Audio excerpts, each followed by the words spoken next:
Hey, what's going on, everybody?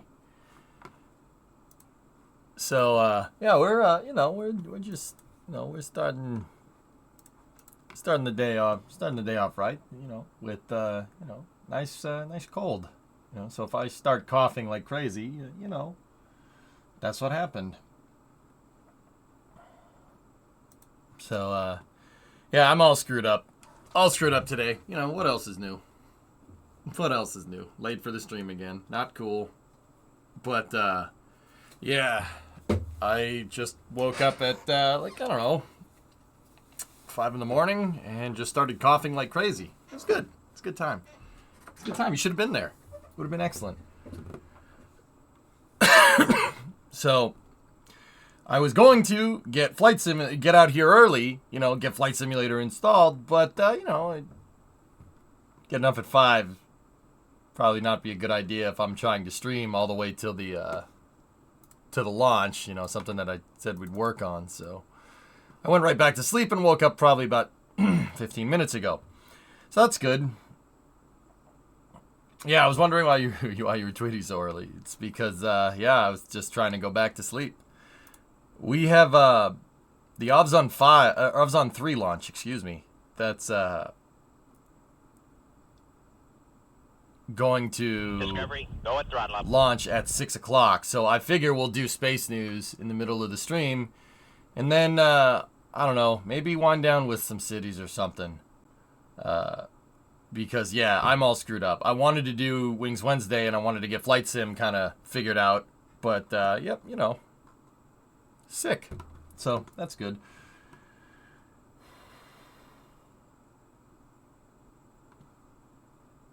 Got your snowblower ready to go? I was also going to do that today. That didn't happen. So that's good. I have to go dig it out. It's behind the lawnmower. It's behind the lawnmower. So that's good. Good news is the truck is still white. That's good. That's good. It hasn't, got all messed up. So that's the good news. And, yeah, we'll, I see some red down below. Oh, yeah, the chin strap down there. That white snow camouflage. Yeah. Anyway. Yeah, the chin strap. That's what it looks like.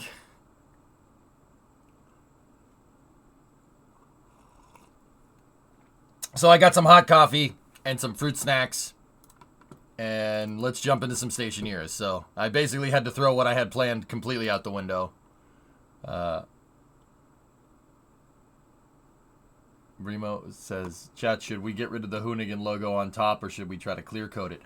Brimo, someone actually had a really cool idea. Outline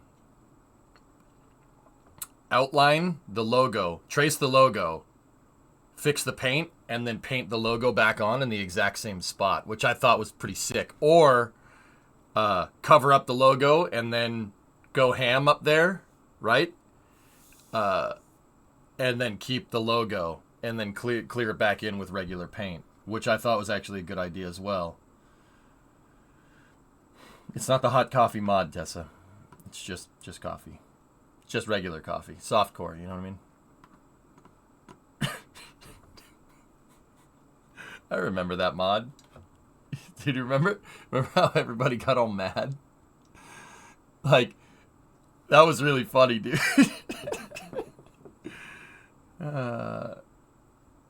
If we repaint it, it's not genuine.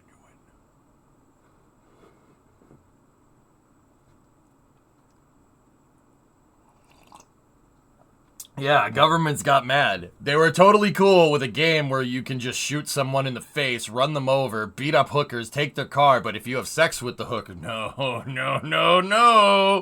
That's inappropriate.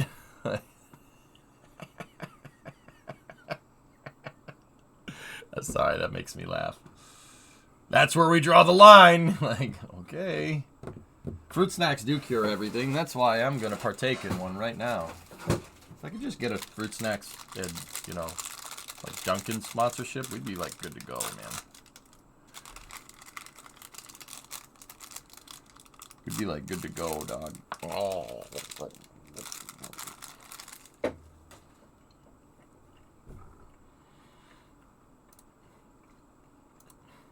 Stationeers time.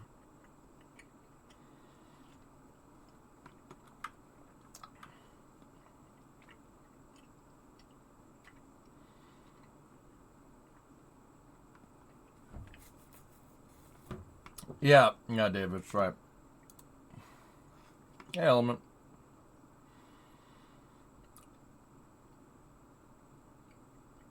Check Steam chat. Oh, what do you want?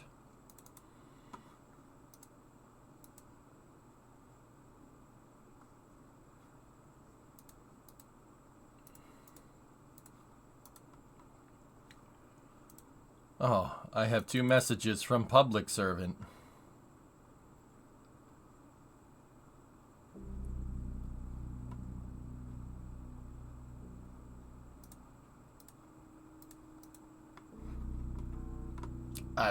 We're not showing that on stream. Yeah, I don't want to show that. That's me right now.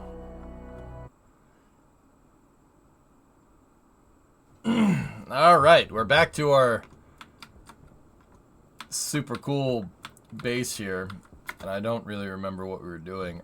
Guys, it's gonna take me a second to kind of get into the groove today. I am a hot little potato right now. No,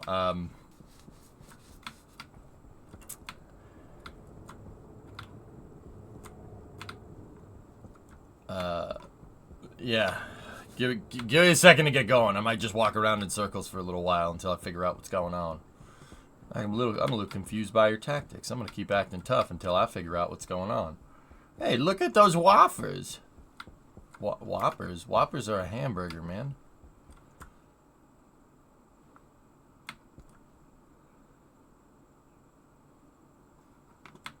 So we have this nice space cleared up. CO2. CO2? Yeah, you walk nice shoes. You're expanding the the solar farm and the landing pad. Yeah. And then let's get the tunage. Let's try, I don't know if that's gonna... I know that the city's music isn't gonna kill us with the VOD here, so...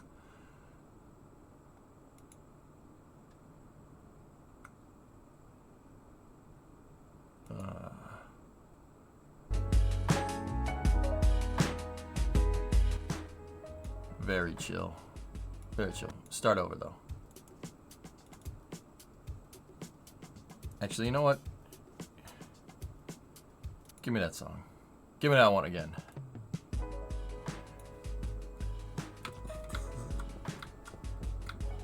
A CO2 scrubber? How's the audio? Is it all balanced out, guys? We good? 5x5, 6x8, 1x2, 2x4, 2x4. Music's good. Everything's good. All right, cool. Let's roll. Wofford, you're real comfortable. So we worked on the solar farm. We got the logic figured out. We got the auto track going. Look at these. Look at these panels. 1x5 by 1x3.5. That must be the metric version.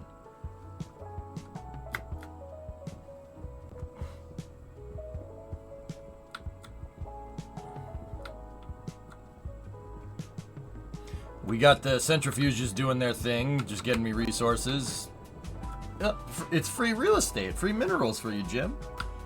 Karsashi, Happy New Year. How are you? Yeah, we... Power low. See, low. Heard you feeling tired, more coffee vibes. I'm sick, Sawyer, again. Yeah. I was sick like 3 weeks ago. And now I'm sick again. Can people just, like, stop getting sick? That'd be really nice. Can we... It's really, really annoying, actually. Discovery, go at throttle up. I took a shot of Dayquil though. Got some cough drops, fruit snacks, coffee. Should be good to go. And I didn't do anything this morning. Hunger caution. I think you put the solar panels in the windows to keep them out of the storms. Yeah, you can enclose them. Oh, it'll help you get over it before the Rolex. This is just... it's just a cold. Believe me, I'm... So before people go, oh no, the doctor... I'm really careful about that kind of stuff because I sit down all day. So I do go to the doctors a lot. Because sitting down for this long, I make sure I check like blood and everything. Like circulation, cholesterol, everything. I go to the doctor a lot. That's not because I have anything wrong. I go to the doctor because sitting down all day is extraordinarily bad for your vascular system, I think that's what my doctor said. It's bad for circulation. So I'm very careful about this. So I'm all right. Like, we'll be fine. It's just, yeah.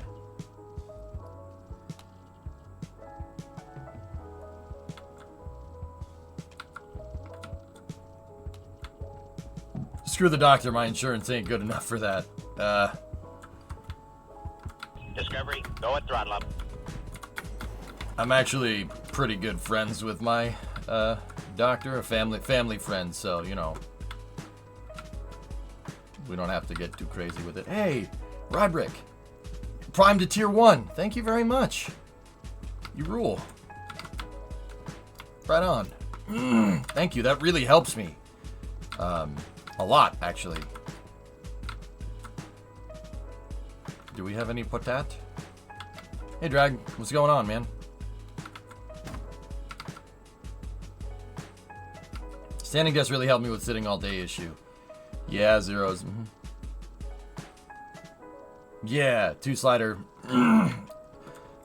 Massachusetts, man. There's doctors everywhere. Like, I don't want to sugarcoat it, and I'm not trying to brag. Like, it's not like there's doctors freaking everywhere.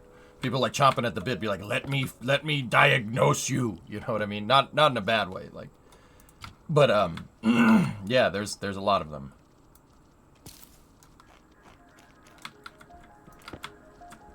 So, yeah, I'm good friends with my doctor. She's actually super cool.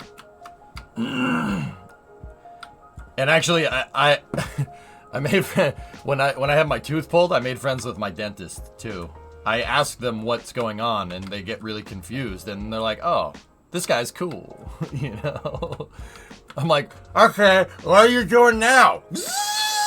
They're like, "Well, we're digging a tunnel here to give you a root canal." Like, I'm like, that's good. Massachusetts has something almost akin to NHS. We have there is state healthcare in Massachusetts, Tessa. Yeah, sure. It's actually like a hybrid system. There's still private healthcare, but the private healthcare,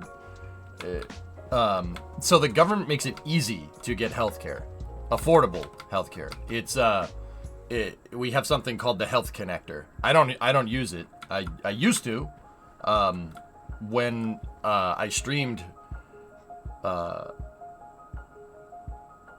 When I first started streaming, I used that, and you can get cheaper rates through the Health Connector. It's not necessarily NHS, dude. It's not exactly like that, but it's good enough. It works, dude. Like, it's not that expensive. Then I switched to paying out of pocket because I was visiting the doctor a lot. And then now, Brimo, the software company that Brimo works for, has really good health insurance. So because we're married, I'm on that, and we save a ton of money that way, which is pretty sweet. Publicly issued private insurance. There you go. Any reason why my city has massive power problems? Yeah. Wires can only stand wires can only take a certain amount of voltage, public. Here, let me pause the game. I'll give you an example. I mean, Stationeers will be able to show you, but I'll use Earth to show you. I'll show you some power lines near my house. So, actually, I could show you some power lines in Orlando. We'll go closer to you. So there's a power station out here that's east of Orlando. You see it on the way. There it is. You see it on the way to going down to the Cape. I think it's oil, if I'm looking at this right. It's an oil or a gas power plant. I'm not 100% sure which one. Actually, it might. No way. Really? Oh, yeah. It's a coal power plant. Huh. Alright, whatever. I know people are going to be pissed off about that, but it's Florida. You're not going to change anything. It's Florida. Just roll with it. So you have this power plant here, right? And so check it out. You got these are your transform. No, those are not transformers. Where are the transformers? Hold on. Every power plant is connected to step-up transformers. There they are, right there. See? These things. They're connected to step-ups. And the step-ups, right? Your power plant has the step-up transformers built into it. That's the node that you attach on your power plant in cities, right?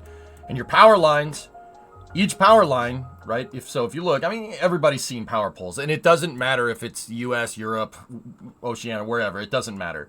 They usually look like this. They have 6 posts or some derivative of that. That's because 3 of these make up one power line. 3 of these make up another power line. Anybody know why? Who knows they're electrical?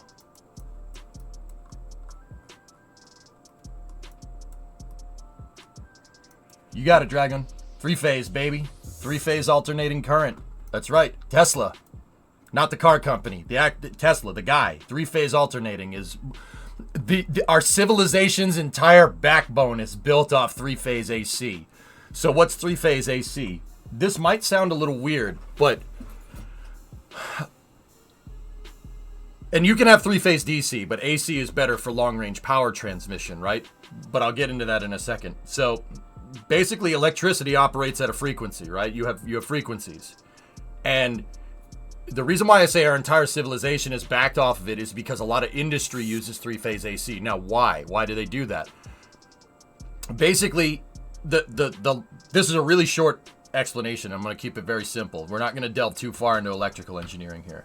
1, because I'm not very good at it. 2, it's a rabbit hole because it's engineering, and most engineering things are rabbit holes. But, so long story short, you have a frequency with one, transmitting electricity down a line. Right? It comes in a frequency. You could see it with an oscilloscope, right? Now, there's ups and downs, right? 3-phase is an idea that Tesla came up with. And basically, if you if you transmit electricity in 3 phases, you stagger the loops, right? It ends up looking like a DNA helix almost. You get uninterrupted power. And if you use alternating current with that, basically where you just move the current back and forth down the lines, alternating directions with the current, you get constant power. Because with a single phase like that, if you're using a lot of power, you're gonna get interruptions. You're gonna get a blackout, right? Not rolling brown, that's different. You're gonna get a different thing, right? You'll get interrupted power. 3-phase is uninterrupted power. So, okay, public, well, how does this answer your question, right? So in cities, your lines can only take 400 megawatts, I think, is what it is. So if you look, right, look at these power lines. If you look at these power lines, there was an original transformer built right here, and then they built another one over here. Actually, these were probably built at the same time. The transformers are attached directly to the turbine halls, but whatever. But you see how there's multiple lines, right? And then look, there's another one over here. See the transmission lines? They built these 2 first, and then they built this one later. Oh, there's your transformers. Oh, wow. That's a big array of transformers. Score. Hey, Bree. You didn't take these with Oh, you. thank you. Thank you. Bree brought me coffee and my cough drops. I forgot because I was putting up the calendar. I only had a bandwidth for so much work today. That's Thanks, fair. baby. No problem. I love you. Love you too. She brings me coffee. Turns out if you do good things for your wife, she brings you coffee and food. That's pretty. See, it's pretty good. Just saying. It's 'cause you're pretty good. Huh? Because you're pretty good. That's weird, right? You know, it's a lot easier when you wake me up at 8 a.m. and go, can you get me cough drops and NyQuil? For me to do that when I know you would do the same thing for me if I needed it. So. Thank you. Of course. Because you can ask Brimo. I was not good this morning. No, he was not. I sounded like Jabba the Hutt. He woke me up. He's like, it's 8 a.m. Can you go get me cough drops and NyQuil before you go to work? And I'm like, this motherfucker. But yes, I will. Because I love you. Watch your language. I said that affectionately. Oh, all right. Okay, that makes sense. Exactly, Tessa. I'll need them when I get you're cold in a week. And I will take care of you. You will. Love you, I baby. love you. Wait, you owe me P.F. Chang's? Why? I made P.F. Chang's for Brimo literally last night. Yeah, she did. You copping the feel right there? What are you doing? Maybe. He did. He did make me P.F. I Chang's. no joke. I made Brimo P.F. Chang's last night after stream. I should go eat it. I'll probably wait. I need another coffee. There's like no caffeine in those. I swear to God.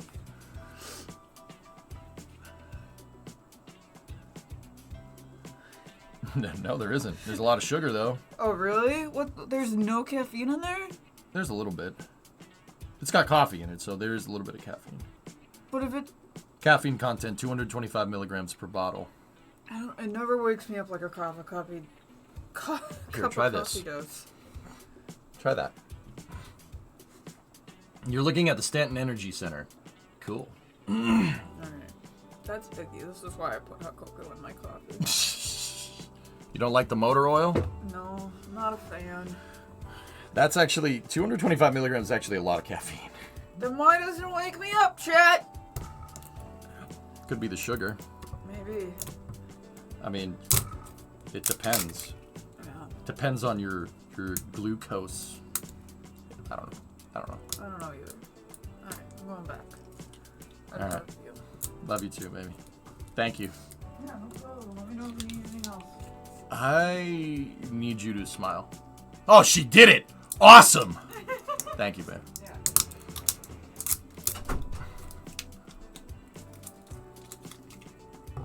Yeah. You get the caffeine and then crash off the sugars. Most likely. Yeah. Anyway. So, public, you got a lot of Transformers here, but you see how there's like they added more over here? So these ones are probably 3-phase DC, if I had to guess, and they transformed them into 3-phase AC over here. But take a look. You see how the towers are different? Like there's all different types of towers. It's because you had to add more bandwidth. The lines in City Skylines only can handle 400 megawatts. They can't go any higher than that. You got to add another line. Think of it like just one more lane, bro. Please, bro, just one more lane. Please, bro, please, just one more lane, bro, please. 3-phase DC, it could be high voltage. I mean, like I said, I'm not the best electrical engineer. But it seems like they're putting them into a transformer over here. That's definitely a transformer array. And look, they added more of it. They added another one. I quit caffeine a few weeks ago and feel so much better in the morning. Well, good for you. No. Let the record show public was asking about RCI issues, not power lines.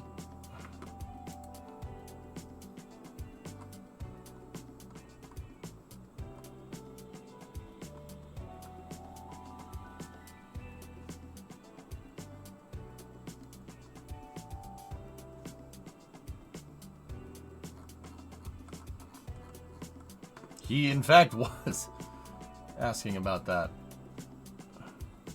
Huh.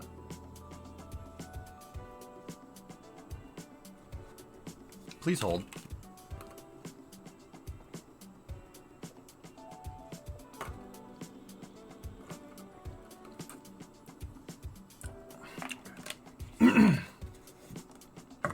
Yeah, well, nice shoes. Anyway, well, there's some things about three-phase power. That probably helped somebody. I don't know. So what? Let me read again. You okay? No, I am not. I had flu-like symptoms this morning, man. I am not good, and apparently I can't read. I gotta go to the school where kids who can't read good. Why my city has massive... I don't know why I thought that would be power problems. Whatever. Anyway, any reason why my city has massive problems with employment, but industry and commercial full bar, but low residential demand?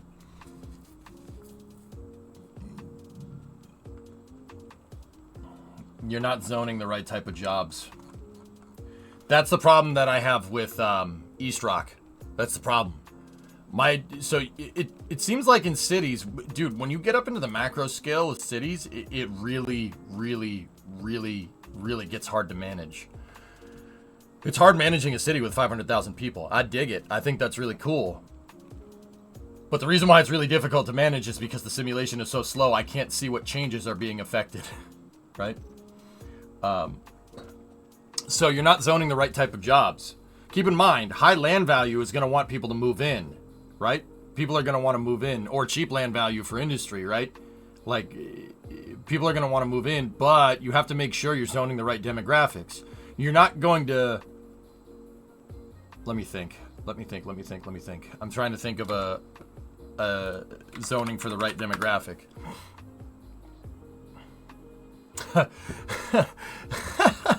I have one example that I can think of, dude, and it's probably not right.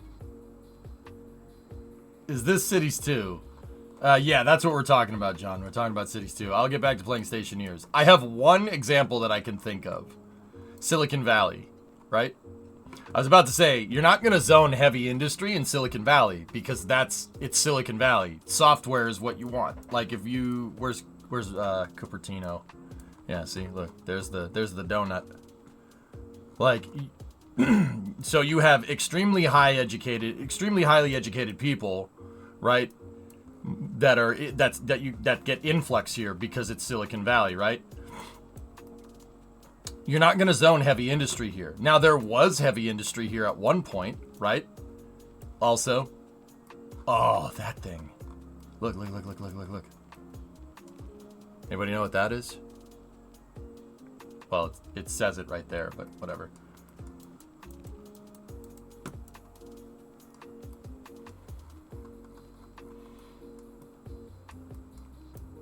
That's a linear particle accelerator. Yeah, that's what that is. Sorry. I forgot what it was for a second. That's Stanford's particle accelerator. Pretty cool, huh? So you're not going to get a lot of heavy industry here. You're going to get tech. You're going to get office jobs, right? And that's fine. Like, you're not going to...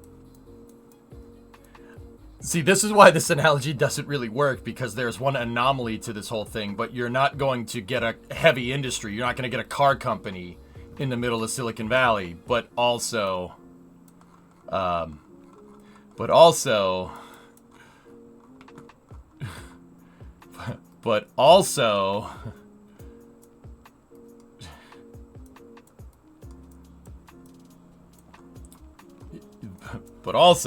you know, there are anomalies to this, right?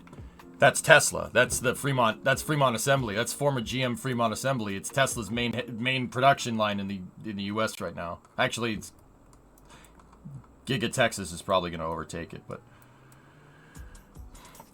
Tesla is a car company founded on lots of technology. Yeah. It's funny because Elon bridges the gap between software bros and industrialists, which is funny to me. Because, yeah, anyway. So, see what I mean? You got to make sure you're zoning for the right demographic. There is some demand for heavy industry here, right? But the vast majority of it is office demand. But does that mean if you zoned a factory, like if they graded out this land in the bay, right, and built a factory here, does that mean, an industrialist wouldn't want to build a factory here? No. You can have demand and not have the right demographic, it seems, in cities, which is kind of weird, but I think it all depends on land value, right? So you could zone houses all up in here, right? And people would still move in because it's Silicon Valley. Even if there are no jobs, people would still want to move in because it's Silicon Valley, right? The demand is super freaking high from basically San Mateo all the way down to like even San Jose, like everywhere in here, in this area here, that's extremely high land value. And despite it being a high barrier of entry, people will still move into it. Absolutely, right?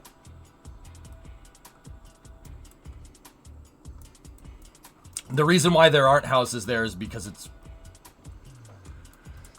I'm not sure. It might be landfill. I can't tell. We'll see.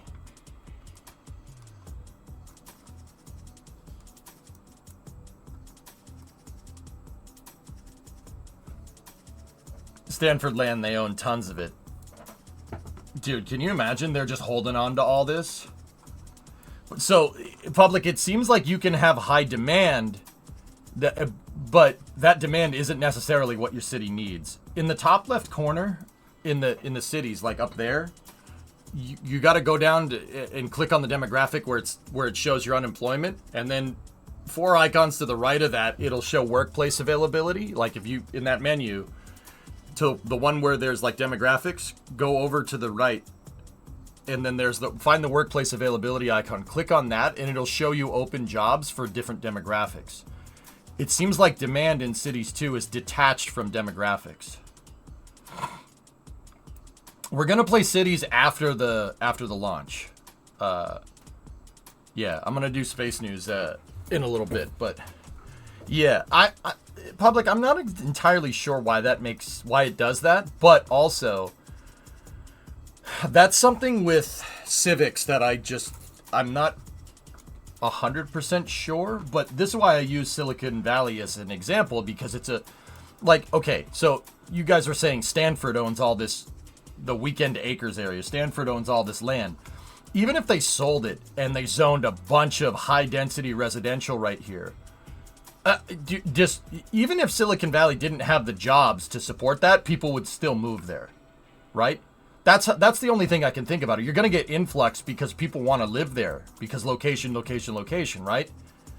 Now, and I think this is the problem that civil servants have in general, and this is why I think every city is particularly different, right? Like LA is going to have different housing problems than LA and San Francisco both have the same problems. You're running out of space because there's these big things called mountains, and you can't really build that well on those, especially in a seismically active area. But I mean, you can, but yeah. Anyway, right? So it's not just a matter of necessarily building more houses, even if the demand is high, right?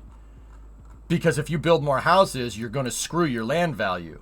And you're going to screw your employment as well. You've got to meter this problem. It's like trimming a hedge, right? You got to let the hedge grow by itself, and it's mostly hands off, but every once in a while you got to prune it to get it to grow right. You can't just sit there and expect the hedge to grow like a freaking weed, right? Unless you make the right conditions for that. But, winter comes and it'll shrivel up and then it'll come back, it's cyclical, right? So you can't just this is something that I think is actually hard for politicians to see, because it's such a macro problem, right? You can't, it's not just build more houses. You can't just do that.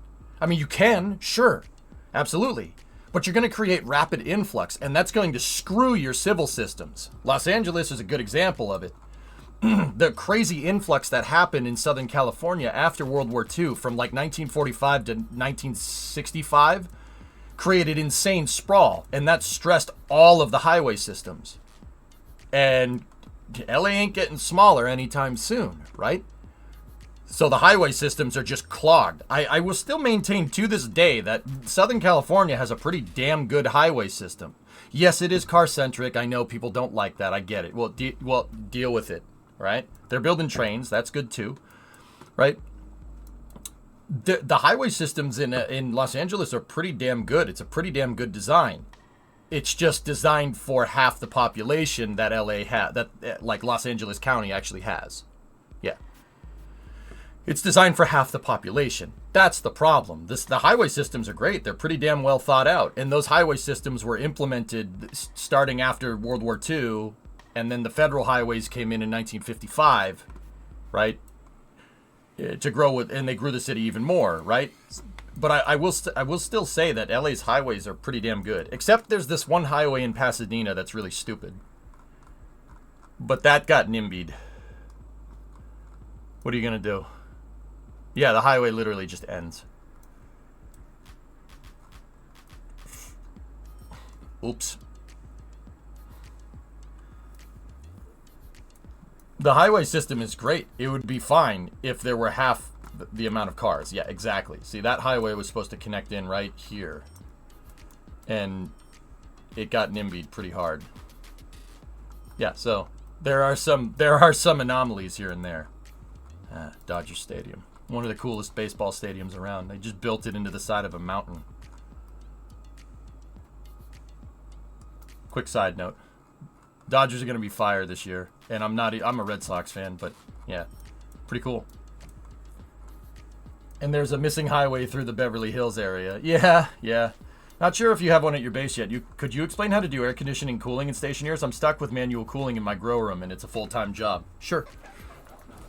Yeah, we can use, it's basic logic, Rarest. It's not as complicated as you think. The logic is a little bit daunting, but it's just that, logic.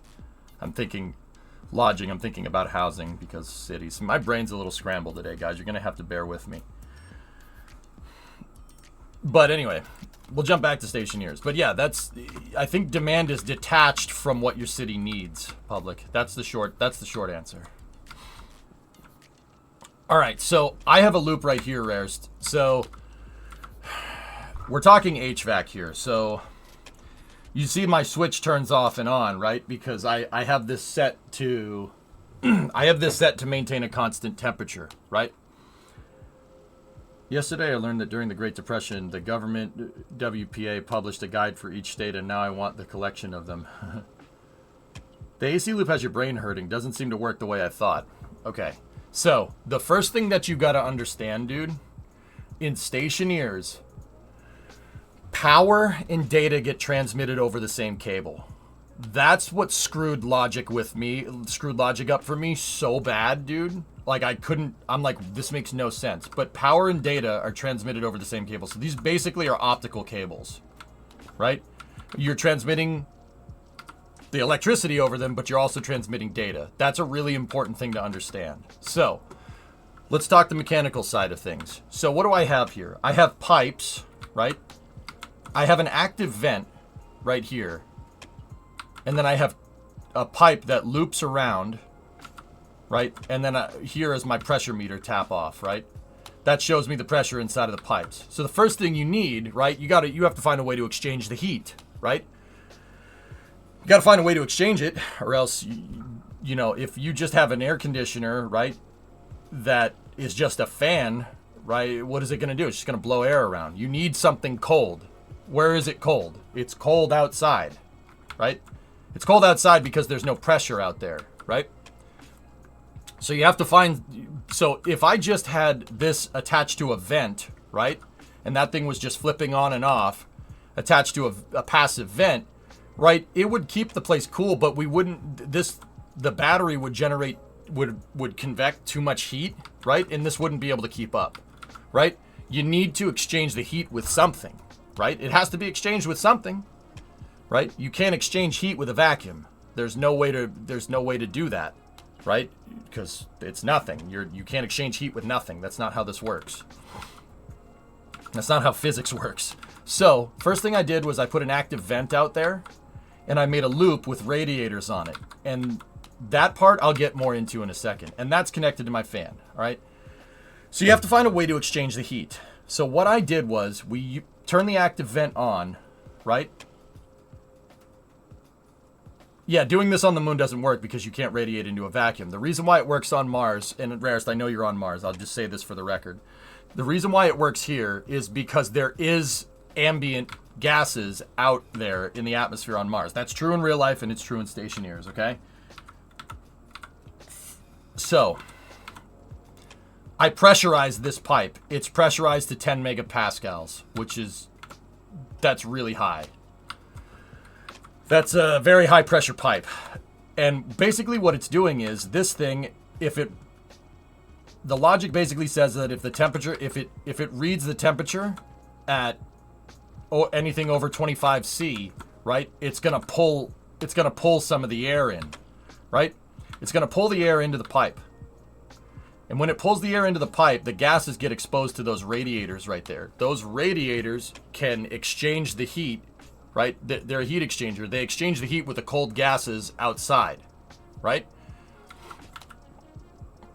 And that basically cools these gases down, and that keeps the temperature down in here, right?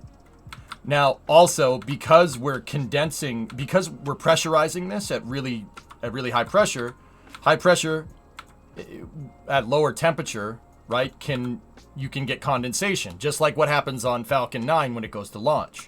First launch of the year for SpaceX last night, on the side note, was quite good. Pretty sweet. First launch out of Vandenberg, baby. We got another one tonight. Slick 40. It was pretty cool. They actually did a cast for it, which was awesome. So, right there, because we have gases at high pressure and relatively low temperature, you get condensation, and you can get condensation built up inside of here. This is why, like, an air conditioner, for instance, has a condenser in it, right? You have a condenser and an evaporator and an AC cooling loop. I'm not talking Stationeers now. I'm just talking like a central air conditioner in a house, right? You have a condenser and an well, I actually don't know if a home HVAC system has a condenser and evaporator. Cars do. I'm not sure about home, right? But they do. Okay, cool. Sweet. I don't know home HVAC. I'd have to talk to my brother-in-law about that. He's an HVAC guy. He would know.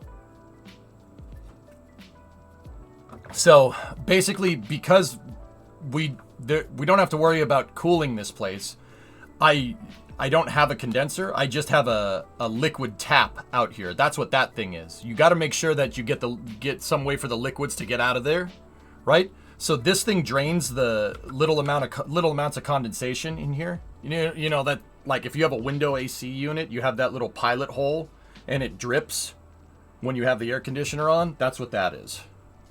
Because the condenser will condense, this pipe will condense things, and you don't want to condense, you don't want to have hydraulics condense inside of the pipe because it'll overpressurize, because liquid's not compressible. Bad idea, right? So that's why I have the meter gauge to check, just in case, right? What's that part name? Give me 1 second. It's got a weird name. It's in Kit Pipe Liquid Utility. No, it's not.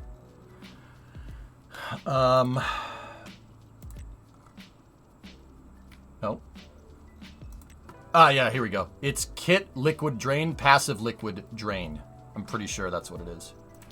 So, basically, what this thing does is it pulls in hot air, it exchanges it with the high pressure gas, which is being cooled by the radiators, right? It's basically an AC cooling loop. This is basic HVAC stuff. Like in real life. That's what's cool about Stationeers. It will teach you real life HVAC if you really know what you're doing, right? The thing outside is your condenser, and the thing inside your house is the evaporator. Yeah, that's right. That's right. Sorry. I told you it would take a second to get me going today, right? Like, I had a really bad start to the day. So, you need something like this, right? But you also need... hang on. We need... There we go. Discovery, go and throttle up. Potato. Put the potato in there.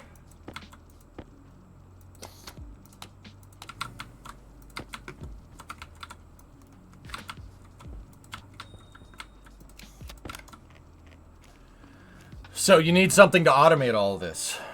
Now on an HVAC system in a house, there would just be a PCB. It would be a little control circuit that basically has this in it. So how does an air conditioner work in your house? I mean, Rares, you're down south. You know, how does the AC work? You have a thermostat, right? You need some type of numerical input, right? Okay, so you're not doing any air intake or exhaust. That unit is pumping cool air into the room when the logic circuit tells it to. Bingo. Yeah, you got it. Yeah, you get a temperature. You have to set a temperature. So I have my dial here to input a number, right? Now, we had to do some math here, right? We had to do some math here because the logic chips, when you tell them to read temperature, our sensor over here is reading temperature in Kelvin. Okay, I don't know Kelvin. Like, I do. It's easy to convert Kelvin, 273.15, to add it, or, yeah. You add that to C, to centigrade, and that's your conversion. That's really easy, right? 273.15 plus whatever the temperature is your temperature, plus whatever the temperature is in C is what your temperature is in Kelvin, right? So my gas sensor reads in Kelvin, right? So I don't want to input in Kelvin because I have no freaking clue what 298K is off the top of my head. I can do the math, right? But why? Why would I do that? Have the logic do it for you. We already got it. We already got to build it, right? So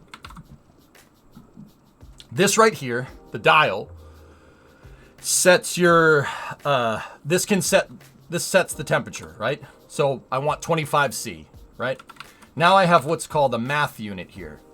The math unit is, I labeled it. It's my Celsius to Kelvin conversion to get the thermostat to talk with the gas sensor correctly, right? They got to speak the same language or else it's not going to work. So, remember I said our unit conversion to convert C to K is 273.15. So I have a memory chip over here that's storing that number as it stores, I think in coding it'd be storing it as an integer, I think.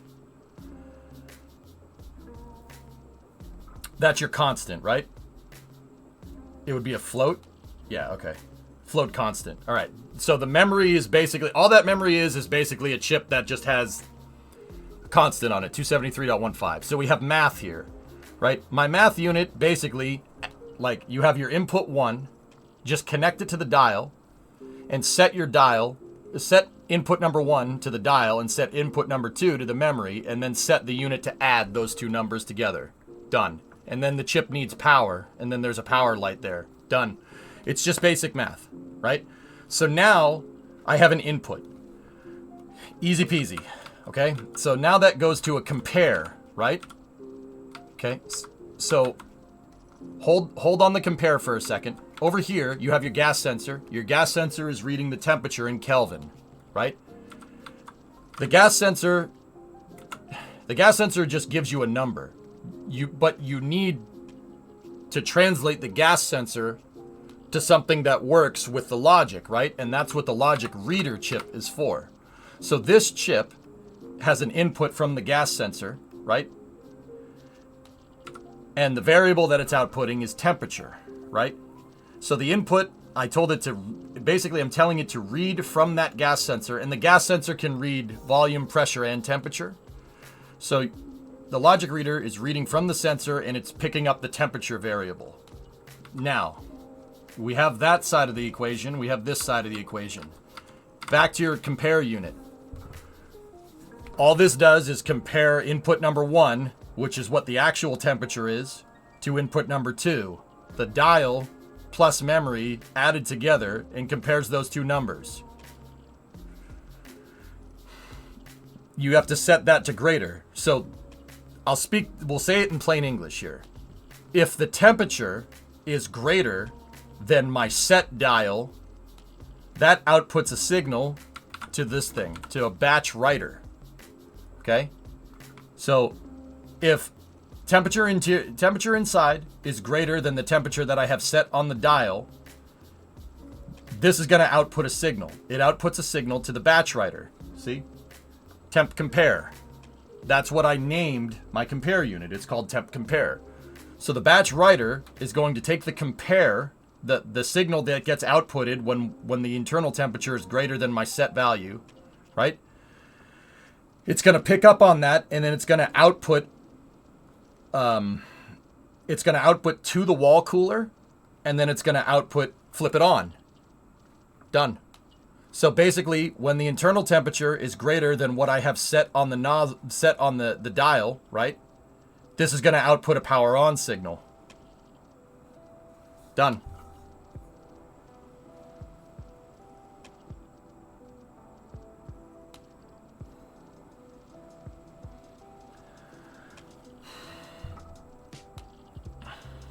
Now add a PID to it.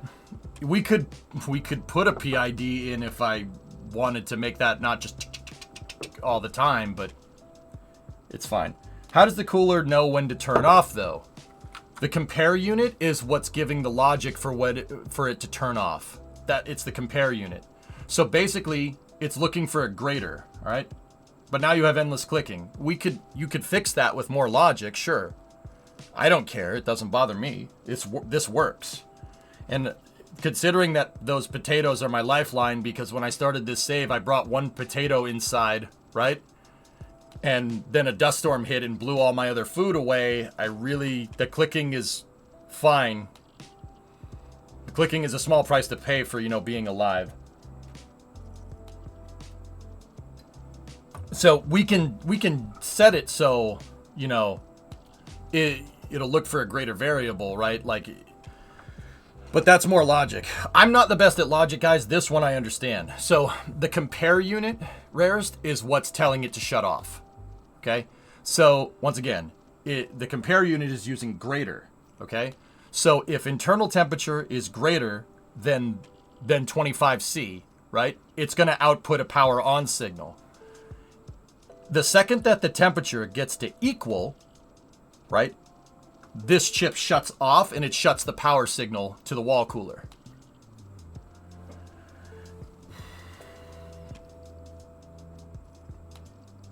You're only pulling gas out. I'm not pulling any gas out. I'm exchanging. I'm using gas that's being. Uh-oh. Dust storm's coming.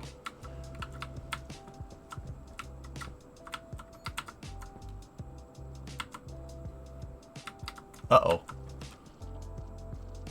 Yeah. Oh. Does the location of the sensor matter in this game? Yeah, absolutely. Sure. Yep. Thank you, weather station. Very cool. Power low.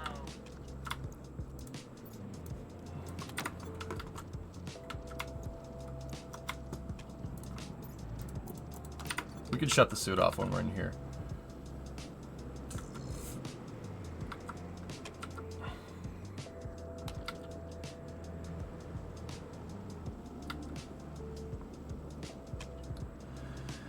So, I encase my panels in composite windows, lifesaver for the dust storms. Yeah, we should probably do that with our solar array, but yeah.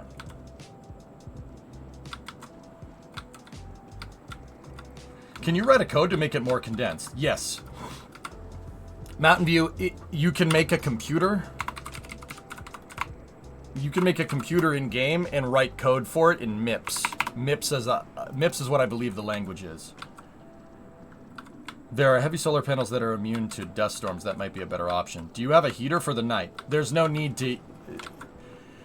I don't have a heater, Twine, because my battery is convective. My battery's making heat.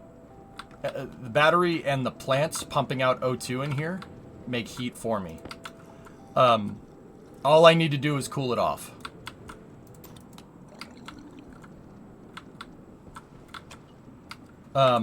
I have no idea how to do it, but using ICs and wireless transmitters, I've seen people get base climate info wireless to your suit so you could keep tabs on it while mining.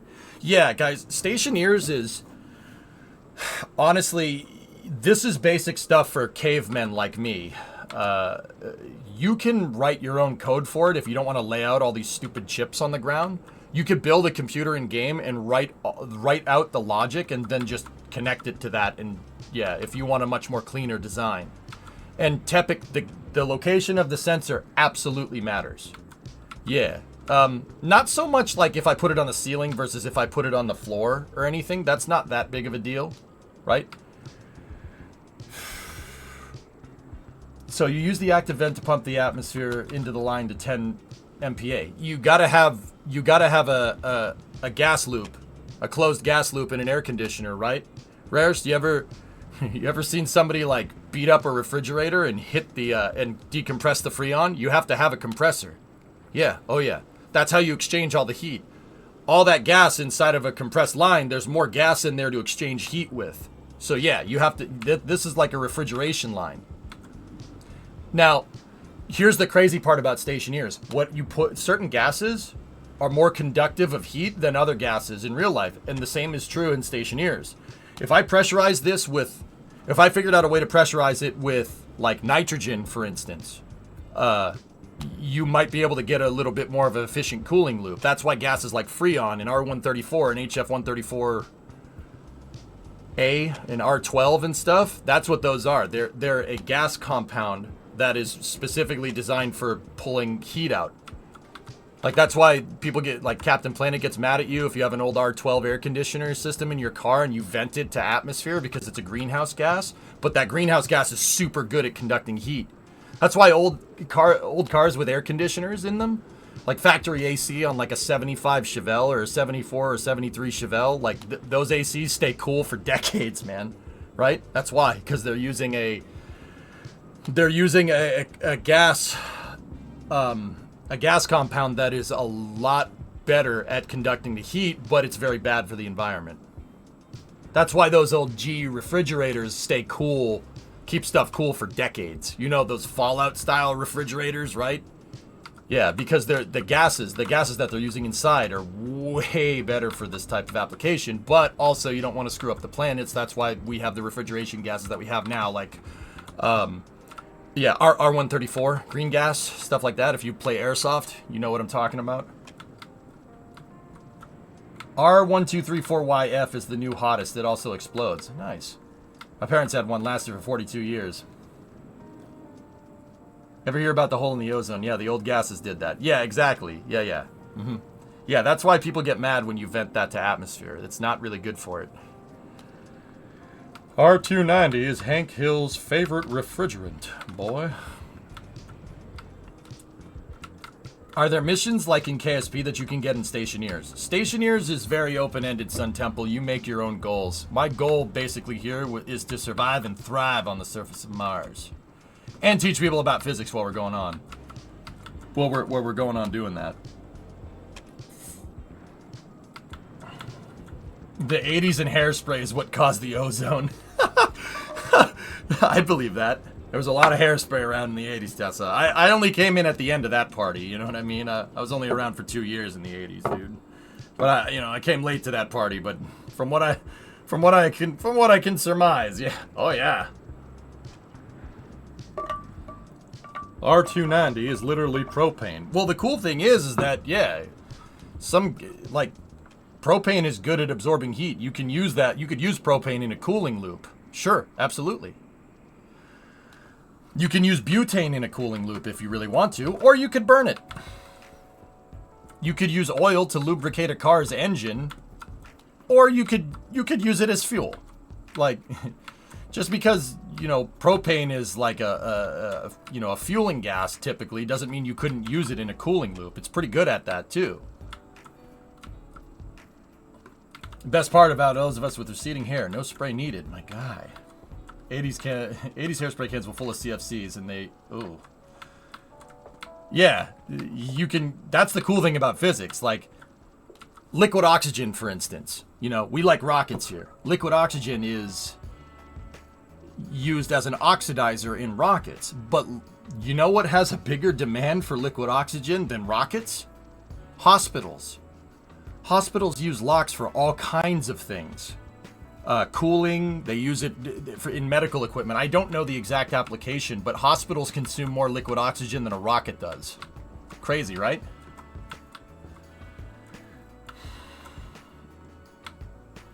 Yeah, exactly, Aqualex.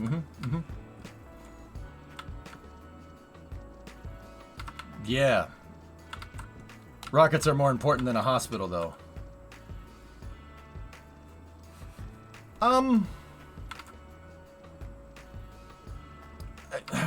a little biased, Dean.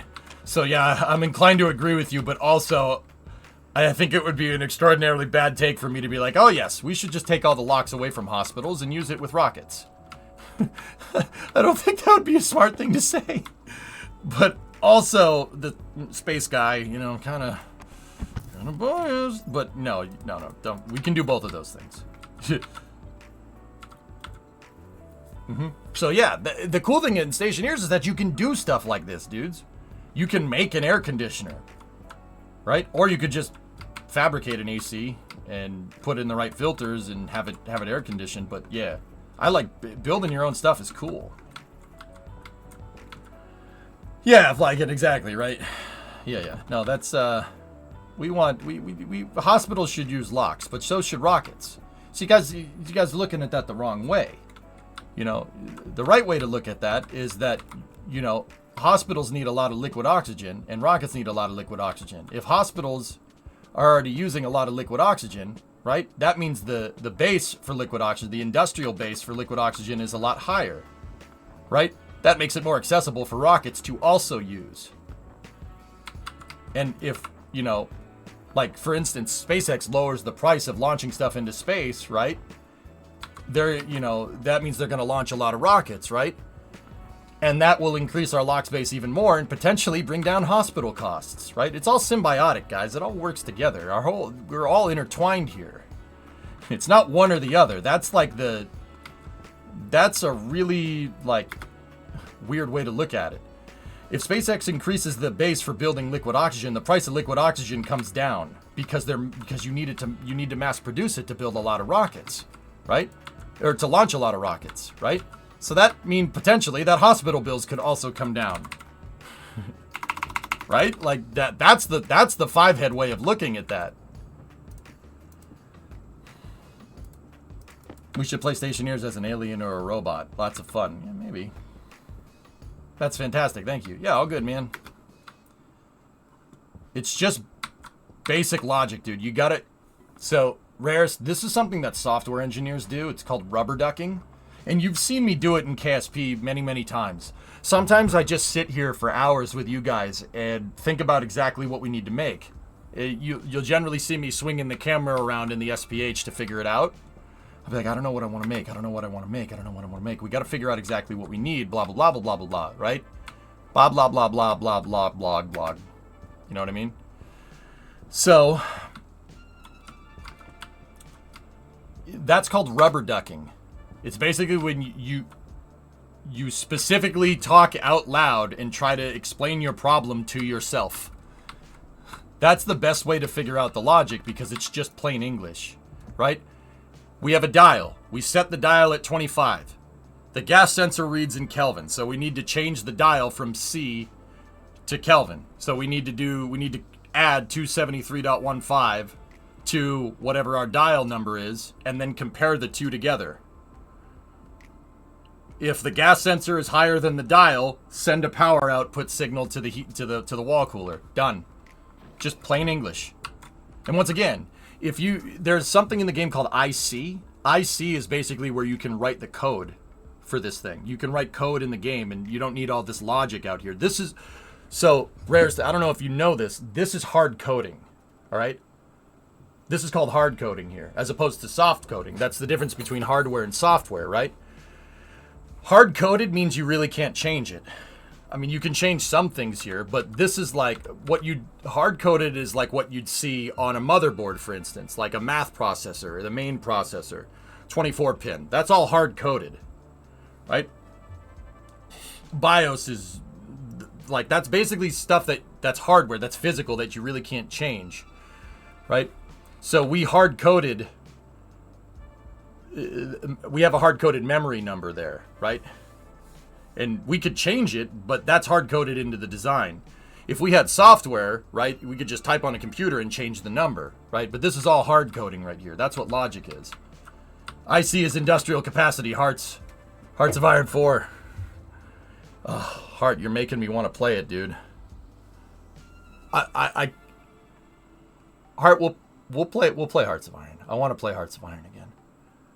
IC is integrated circuits. Yeah, that's software. That's the difference between hardware and software. It's hard-coded stuff.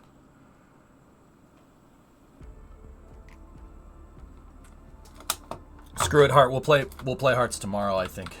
Actually, no guarantees. I don't want to get a set schedule. I just want to feel it out here. But repost, dumb question. Why not just build walls and stuff around your machines outside so you don't have to rely on your suit all the time? Well, if you wanted a pressurized enclosure, Flykin, we would need more gas. We could. Actually, that's kind of the reason why I cleared out all that space, because I'm going to move all my manufacturing indoors, so I don't have to constantly go in and out of this damn airlock all the time.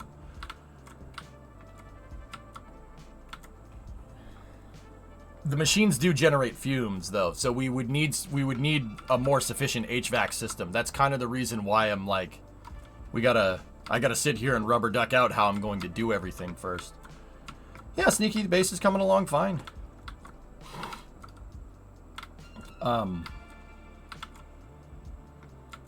So yeah, this is all hard coded. It's, you know, this is like the stuff that you'd see on a motherboard, right?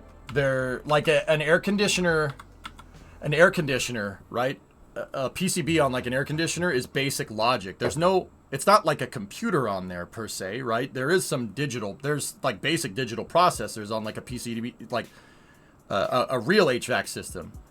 Like there is some basic logic there, but it's all hard coded. You can't like plug a computer into the thing and write some code for it. It's all hard coded because it's just HVAC. There's no need to do that.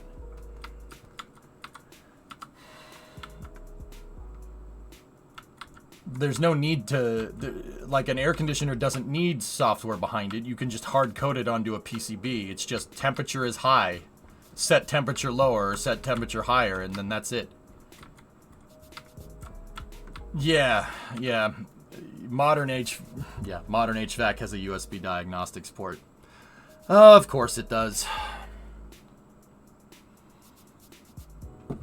Solutionism, bro. Solutionism.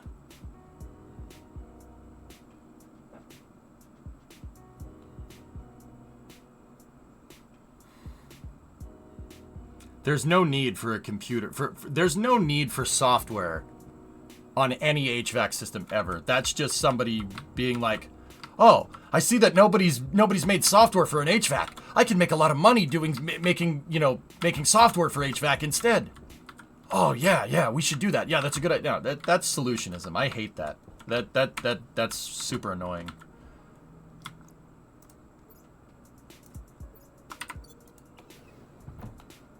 I'm an industrial HVAC engineer, CFD modeling data centers. And in those big HVACs, the software can be very useful. Lots of interesting control strategies. Oh, yeah. Okay, Gemsta. Yeah, I suppose you're right. Yeah, good call. I'm talking about, like, residential HVAC, dude. Because, yeah, that's what I have some rudimentary experience in. But, yeah, for like, a server farm, dude, industrial HVAC, oh, yeah, that's where that makes sense. I agree with you. Yeah, good call, dude.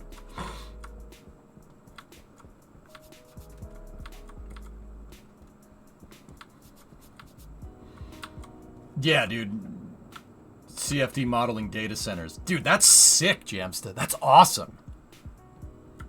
Bro, do you feel like an absolute G going to work every day? Because I would. That's really freaking cool, man. Oh, yeah, Don. Smart TVs. Bloatware everywhere, dude. It's terrible. But yeah, I suppose for like an industrial data center that's doing computational fluid, CFD, right? If you start running the CFD sim, that's what I have experience in CFD. If you start running the CFD sim, right, and you don't have the system specifically designed to take care of it, it's going to generate a lot of heat really, really fast, and you have to deal with that influx. But the thing about CFD is, right, Jam said, tell me if I'm wrong here. The thing about CFD is that, it's not just going to like peg the data farm, right? The server farm, excuse me. It's not just going to peg it, all the processes. Like CFD is a lot of varying, because sometimes if you're like, take the space shuttle, for instance, right? Like you say they modeled you wanted a computational fluid dynamic analysis of the space shuttle at Mach 10 during entry interface at 350,000 feet, right? It wouldn't be going that fast at 300,000. It would be going Mach 10 at like 150,000 feet, but that's another story, right? Say you wanted that specific aerodynamic regime, right? At the very beginning, the nose of the space shuttle is disrupting more air because that's what it's supposed to do, right? But the strakes on the space shuttle aren't really disrupting the air as much because the nose cone is designed on the space shuttle. It's basically the aerodynamic equivalent of a bulbous bow on a ship. Right? So your CFD is going to go up and down. The simulation fidelity is going to go up and down depending on where you're simulating it. So you're going to get a lot of varying temperatures, right? Well, my work is just in an office in central London, but really fun to work with CFD. I got a degree in aeronautical engineering partly due to KSP years and years ago. My guy, man, that's awesome. Yeah, CFD, you're going to get variable. You're going to get variable temperatures all day. That's cool, man. That's a really cool job. Computational fluid dynamics, drummer. Basically a wind tunnel in 3D. I'll show you what CFD looks like.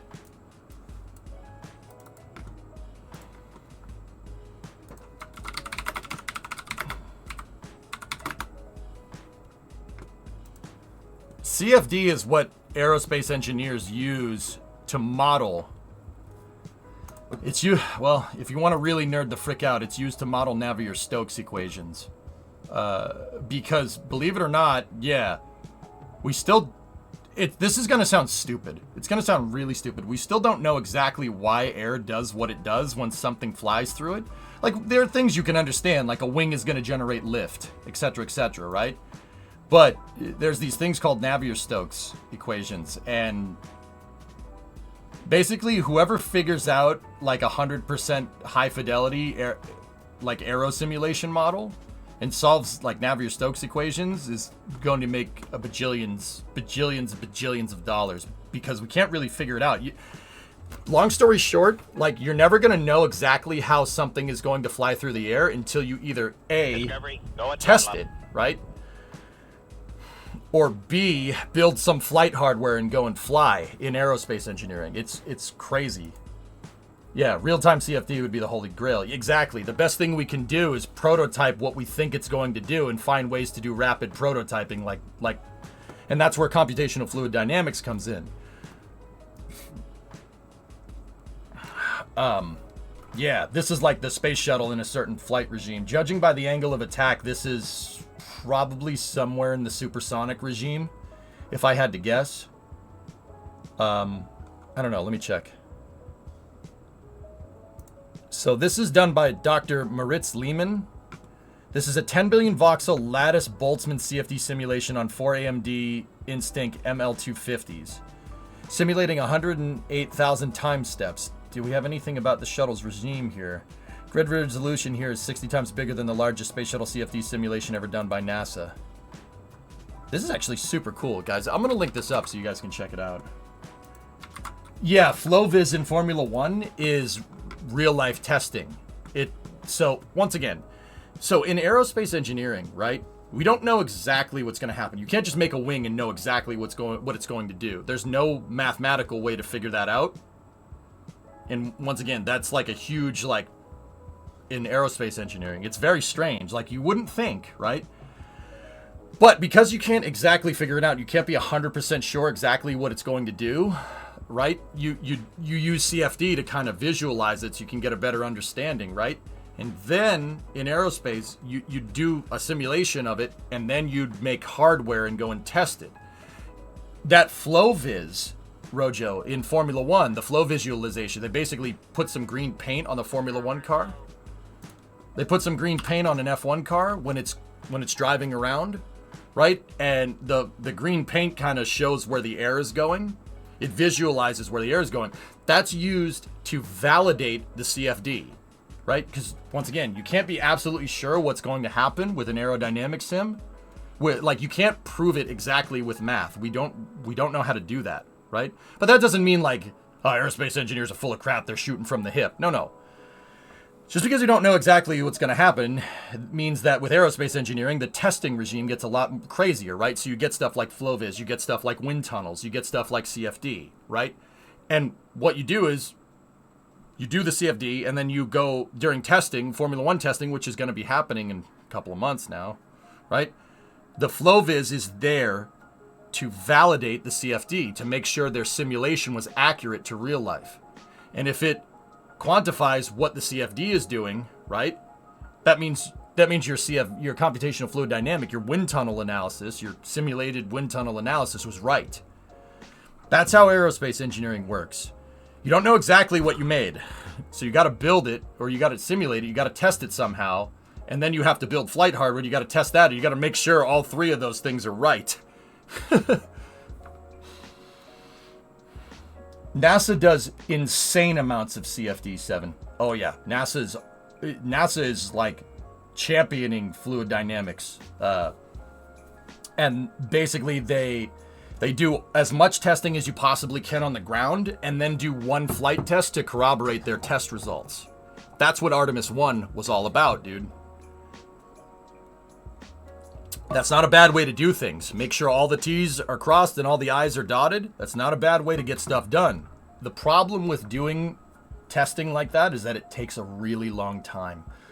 Turns out testing every single component and then qualifying every single component of a rocket that's as tall as a 30-story building and has millions of moving parts takes a lot of time.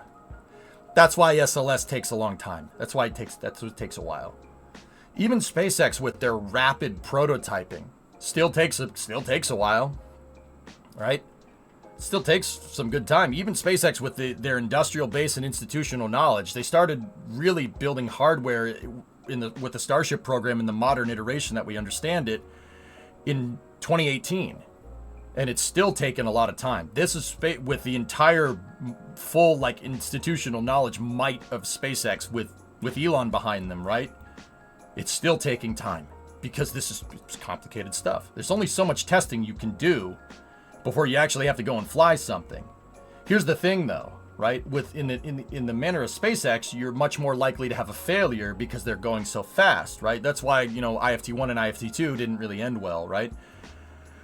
But here's the thing. In this whole figure out what you want to make, do some basic math behind it, do the simulation behind it, and then go and build it and fly it, right?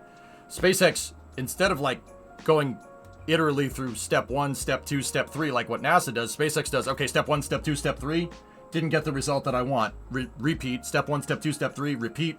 They're rapid firing that building and testing and flying regime. It's called iterative design, right? And the reason why they do that is because, well, iterative design, first and foremost, the most expensive way to do things. Why? Because your multi-million-dollar rocket is more likely to explode, right? But here's the thing. Flight data gives you that's the best way to learn, by flying, by doing it. That's why SpaceX goes step 1, step 2, step 3, repeat. That's why they do it really, really fast, because they learn stuff fast. That's partially the reason why SpaceX has been able to do stuff that nobody else can really do, because they started out kind of slow, right? 10 years ago at this time, we'd get like 1 or 2 Falcon 9 launches a year, maybe 5. Now SpaceX is aiming for 144 launches this year alone between Falcon and Starship, which is just absolutely bananas to me, dude. But it took a while to build up that institutional knowledge, and once they do, you can go a lot faster.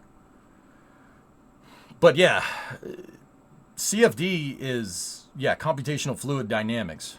It's used in aerospace to help corroborate and prototype faster. Dude, we had the first Falcon 9 launch of 2024 last night. It was a Starlink mission, and I wasn't, I'll be honest with you guys, I wasn't starting to feel good, right? So I stopped the stream, right? And I came in and I watched it in the house. It was a great Starlink mission. And then we have another one. We have another Falcon teed up tonight, dude. Yeah, there's another one. Something a colleague told me is that it's my job to keep the internet cool, which is a pretty neat way of expressing it. You got to keep it cool. Yeah. Anyway, that was a lot of words really, really fast. Would it be more complex to simulate CFD for a rocket going to Mars? Sure. Yeah, 7, of course. Actually, what NASA uses to do that, they do CFD for Mars based off of the information that we have about Mars, right? But, here, let's swap that battery out. There we go. They do CFD based off of the information from the rovers and probes that we have on Mars. But here's the thing. Earth's upper atmosphere, so like Earth's atmosphere at what, like 100,000 feet is very similar to Mars's atmosphere near the ground. That's where they corroborate their results. So that's how NASA can seemingly just build a Mars rover and get it to work right off the bat. Like Curiosity, first kind of rover of its kind, landed on the first try because, spoiler alert, you didn't get another try. So they did a lot of research, a lot of aerodynamic research with information on like hypersonics at above 100,000 feet or 33,000 meters for everybody else. Because once again, the atmospheric gradient up there from like 100,000 to 150,000 feet is very similar to the atmospheric gradient near the surface on Mars. So that's how they do it, 7, right? That's how NASA seemingly just figures out how to land stuff on Mars. How the hell are you going to figure that one out? How do you even know what the atmosphere on Mars is like, right? Pretty cool, huh? And you know what the crazy part is? In KSP-1 or KSP-2, I suppose. I mean, I don't understand the aerodynamics in KSP-2 too well at this point. But in KSP-1, you could do the same thing. Oh, yeah. If you really wanted to test how something works, sure, you could do the same thing. Yeah, you could send something up to... Well, first of all, you'd need to figure out the pressure gradients for the planets, for Kerbin and Duna, correlative to atmosphere. Right? This is the kind of stuff that I really, really, really wish, like that's the kind of stuff I would really like to see in science mode. Figure out the atmospheric gradient of like Duna and the atmospheric gradient of Kerbin, right? Because how do you know when the parachute's going to deploy, right? How do you know? Deploying a parachute at 10,000 meters on Kerbin is way different than 10,000 meters on Duna, right? It'd be cool if there were, in science mode, if we had missions like that. Because that's how NASA figured it out, right? Do you have to worry about the level of humidity inside of your base? Yes.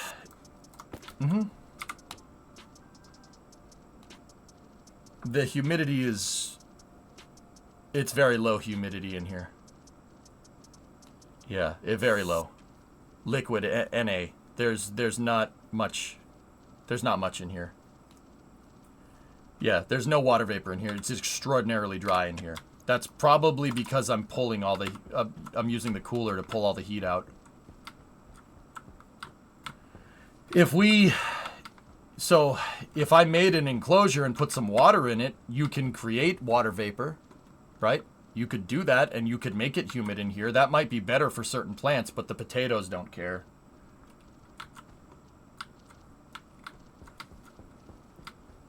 This is related to the game's physics. Yeah, floating, that's something that I always thought, like, we'd see in science mode, right? Like, something that I wanted even in KSP-1. Like, how do you know? Like, in KSP-1, you want to go land something on Duna, how do you figure that out? You don't go and figure it out with the science mode, right? Science mode just says land something on Duna, and even in KSP-2, it's the same way. But NASA didn't just know. They didn't just know what Mars's atmosphere was made out of. You had to send something out there. You had to send something down to the surface with a pressure sensor on it, right? And you had to relay that telemetry back so you could figure out, you know, like when to deploy your parachutes, for instance.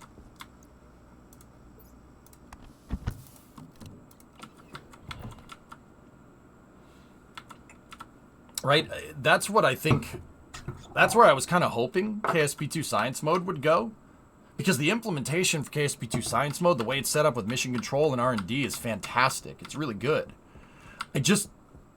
Yeah, my thing is like with Science Mode, and this is what I was kind of figuring out yesterday, it doesn't really, like, the Kerbals just automatically know that a parachute is going to deploy on Duna. You just know, it's given information that Duna has an atmosphere. And the reason why we know that is because of Kerbal 1, right? It's the same solar system. I think that is kind of a missed opportunity to be able to teach people. You have to figure out what the hell the planet is. Like, you can, and that, like, where it is, what type of orbit it's in. Like, it would be cool in KSP Science Mode if you had fog of war. Like, you don't know where Duna is. You'd have to use a telescope, maybe, to figure out where it is, right? And that would introduce an astronomy component into KSP, which I think would be really cool, because space telescopes are a huge part of what NASA does. James Webb, Hubble Space Telescope. It's also a huge thing for, like, space operations, even on, like, the non-scientific sides of spaceflight, like what the Space Force does, Space Control Squadrons.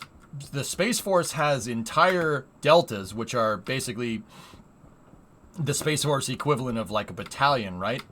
They have entire squadrons that are just, they're called Space Control Squadrons, or SPS, Space Control Deltas, that are just looking through telescopes on the ground for satellites and debris, and basically mapping the entire, like, where every satellite is. That's what Space Control Squadrons do. The Space Force has a couple of them. KSP2 Science Mode is even more interesting in KSP1, it seems. Well, Ronnie, that's what I said here. Like, this is why I'm always going to be constructive. I think Science Mode should do stuff like that. But with Science Mode, dude, I'm looking at the implementation. The implementation for Science Mode is quite good. It's solid. Mission control, going back to mission control, turning in your science, and then going to R&D and, you know, adding stuff there. Like, I think the way it's implemented is really, really good. I would hope that it is more,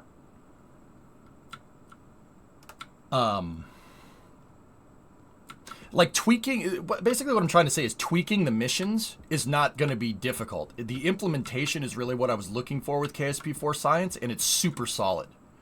Like, you can tweak the missions, no problem. That's something you could do in KSP1 with missions. You could tweak them easily, right? Like, it wouldn't be hard to change the story, so to speak, with exploration mode in KSP. Here, I'm gonna get to work. It wouldn't be so difficult to change it. It's the implementation that I'm looking for, and the gameplay loop that Intercept came up with of going to mission control, talking to mission control, tracking a mission, then, you know, doing the mission, then going into the R&D area, and then, you know, unlocking science, and then, you know, going back. That loop is really good. I like that. I like that a lot. I kind of wish the fidelity of the mission, like what you're doing in exploration mode, could be, you know, tweaked. And that shouldn't be too hard, because the loop is super solid. You gotta, like, you know, in gaming, right, you have a gameplay loop, right? So we'll take Minecraft, for instance, right? In Minecraft, you know, you basically start out, you drop in, you have to chop down a tree, right? And then you go from there, and then you kind of figure out as you go, you get all the way to the Ender Dragon, right? Kit landing pad. I'm going to build out the landing pad, right? That's the basic loop. You go get the resources that you need to achieve what you need to do. It's basically centered around mining things, right? Like, that gameplay loop is extraordinarily addictive, but that doesn't mean you don't have stuff like Tech It, Feed the Beast, stuff like that elaborate on that gaming loop and make it better, right? And then even Mojang or Microsoft or whoever is controlling Minecraft nowadays, over time, they've introduced different gameplay loops, right? And elaborated on it. But the gameplay loop itself is what's solid. You need to look at the foundation of a game like that and, you know, is it fun, right? I think the implementation for Science Mode in KSP2 is great. You know, but as I get more and more into Science Mode, I think it could use Like, science mode, for what I've seen, is basically like, okay, just go find this anomaly here. So how do you know that that anomaly is there? That's my question. You know, they said, oh, we found an anomaly on the moon. Go and find it. So you go and find it on the moon. Then you go and find the anomaly on Minmus, etc., etc. How do you know those are there? I think there's a lot of room for added missions to, like, scan planets and observe planets and stuff. The gameplay loop is good, but there's so much potential there to show, like, how NASA, to turn how NASA goes and explores planets into a gameplay loop and introduce that gameplay loop into Kerbal, which basically gives people a hands-on experience to, like, basically show what NASA does, right? The Aether mod is back? No, Sneaky, I didn't know that.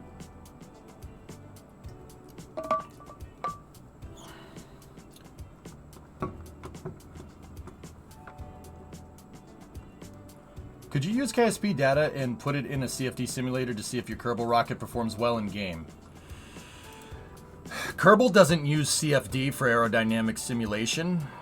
No, it's a much simplified version. You could put a KSP craft that you built, export it as a model, right? And then put that model into CFD to see if what you built would fly correctly in real life. But no, I wouldn't use CFD to validate Kerbal's results. I would use Kerbal to validate Kerbal's results because, once again, how Kerbal does aerodynamics is a little bit different than real life.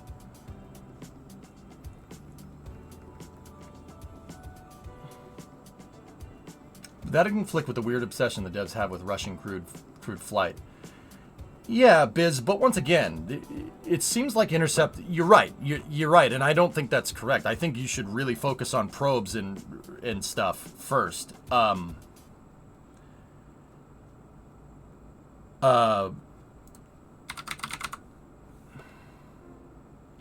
Here, I gotta look at... Hold on, I gotta look at this. But I think there's a lot of... Once again, they seem to be focusing on implementation, and you could tweak it from there, which is fine. You want to get a good foundation. The foundation for the science mode loop is good, but I think with all the science components that you added, you could... It wouldn't be too hard to add these missions into the timeline, right? It wouldn't just be go to Anomaly 1, go to Anomaly 2, go to Anomaly 3, right? It would be like, oh, you need to upgrade your tracking station so you can observe further planets and put, like, Duna and all those other planets behind a fog of war, etc., right?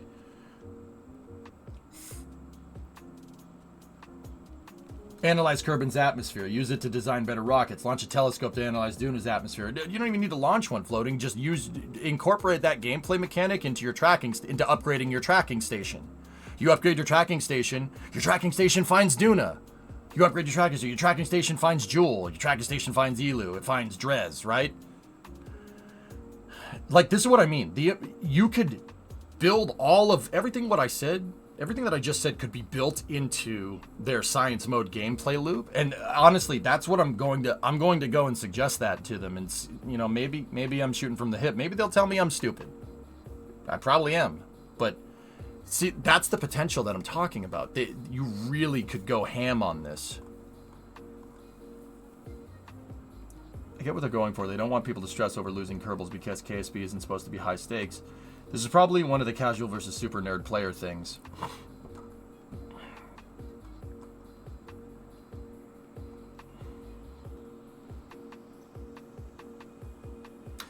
Yeah, Alex, I understand that, but honestly, and I'm not saying that Intercept's ideas aren't well fleshed out. That's not what I'm saying. A good gameplay loop is something, especially for a sandbox-style game like Kerbal, right?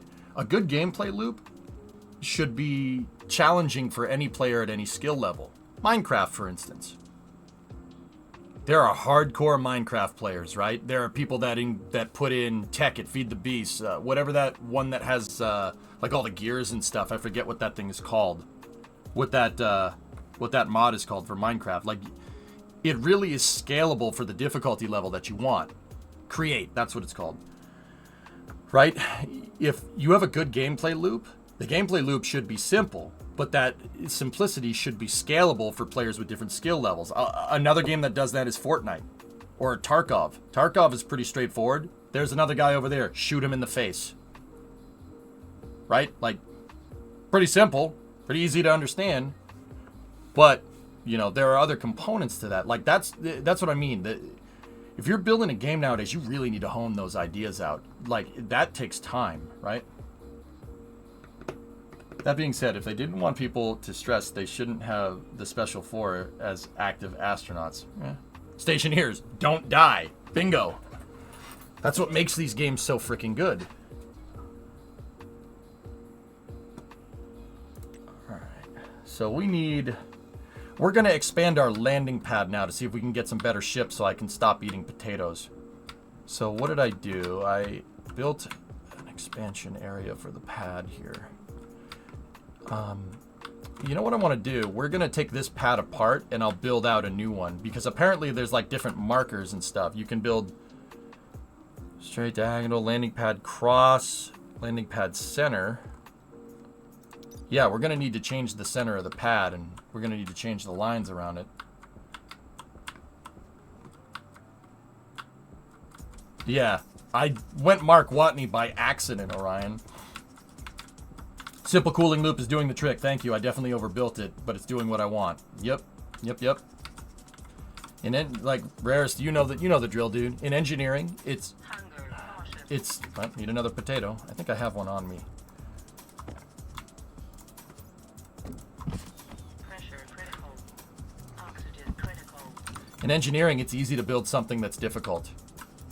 It's easy to build a Rube Goldberg machine, right? It's really difficult to figure out the simplest amount of work that you need to do for whatever you're trying to do.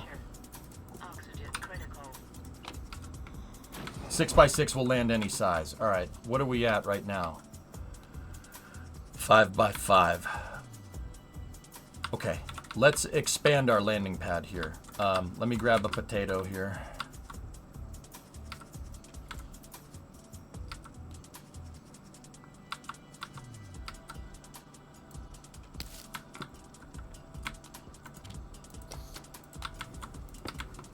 Seeds.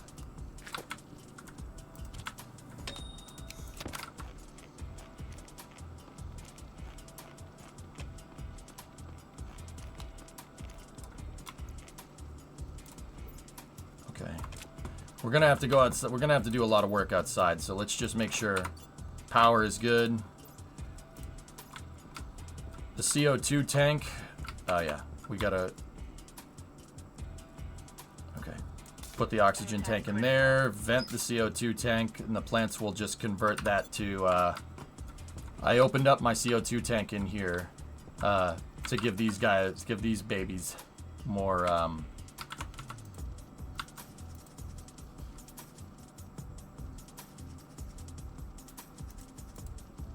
give them more, plant food. Alright, that should be equalized out. Put that back in there. Good. Filters 89 and 100. Good. We gotta get our drink on. There we go. Can you still fit a Starfield style ship in that pad?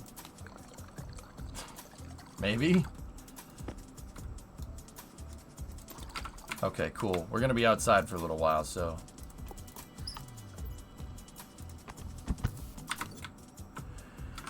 Anything else in here that I need? Iron sheets, portable scrubber, plastic sheets.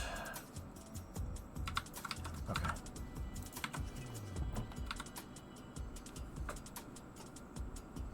Over engineering is good. I designed every door to be a makeshift airlock. Yeah. Nice vending machine. Any Funyuns? No, just uranium and cobalt mostly. So, what? Hold on. What is the runway? Hold on. Runway. What is that? What's the difference?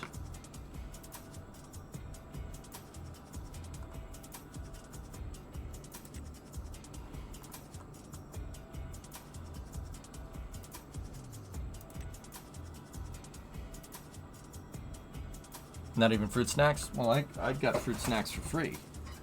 Uranium for nothing. You get your uranium for nothing and your fruit snacks for free.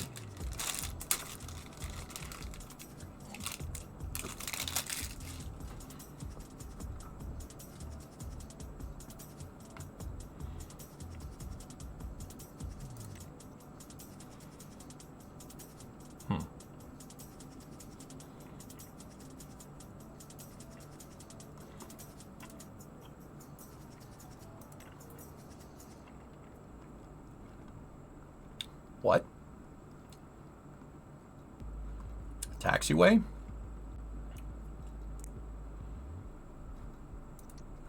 Hang on. It's speaking of climate control, it's getting a little hot in here. Stationeers really heats up the room like cities does.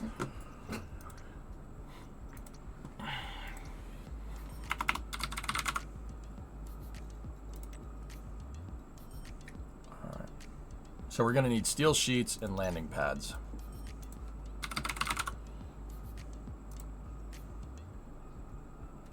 We're gonna need copper. Fortunately, I have plenty of that. Flip that on, put that up there.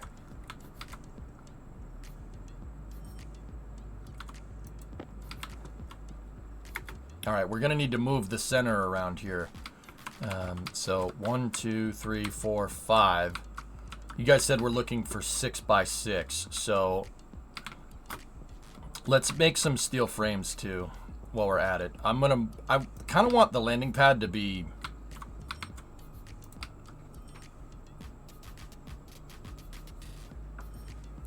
what? Aqualex, how did you DM me a paragraph and also type a paragraph in chat? How'd you do that at the same time?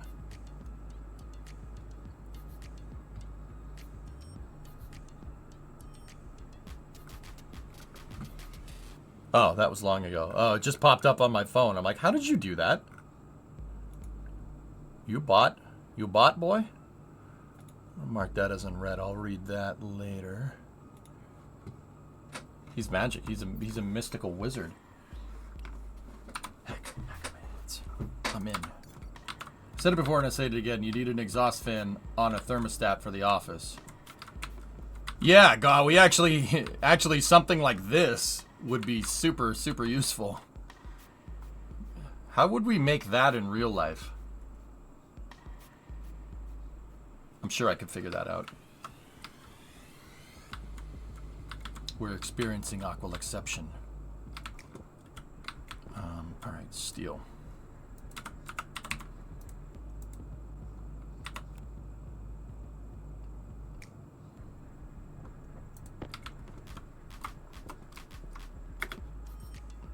Alright, I want the beginning of the pad to be...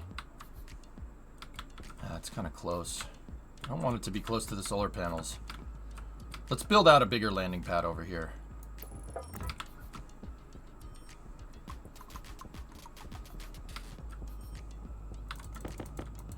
We have plenty of steel. Go to Home Depot and pick up a window unit. Well, yeah, of course, beer. But anybody can do that. Let's make our own Stationeers style. How cool would that be?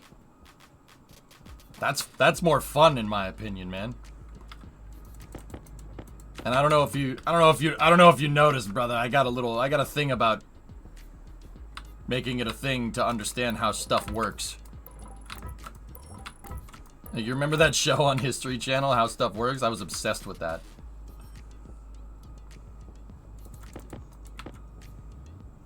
Like how it's made, how stuff works, modern marvels. I was all about that life. Oh, I have all that stuff in my inventory, the arc furnaces. Because we were trying to figure out the oh, that's what I was doing. We were trying to figure out the logic of getting stuff out of the centrifuge and making ingots. I remember now. Ah, I remember you now, the so-called art dealer. Well, Father, what's wrong with me? It'd be very interesting to see if you could build your own. I'm sure I could figure it out, dude. Like I said, that system is... like, HVAC is not... I'm not going to say it's not... I'm not going to say it's easy to understand, because HVAC guys make a lot of good money, and you can't be an idiot with that stuff, right? Because thermodynamics get really, really expensive. Really, really fast. 4, 5, 6. So 1, 2, 3, 4, 5, 6. Okay. 1, 2, 3, 4. But yeah, I should be able to figure it out. Shouldn't be too bad.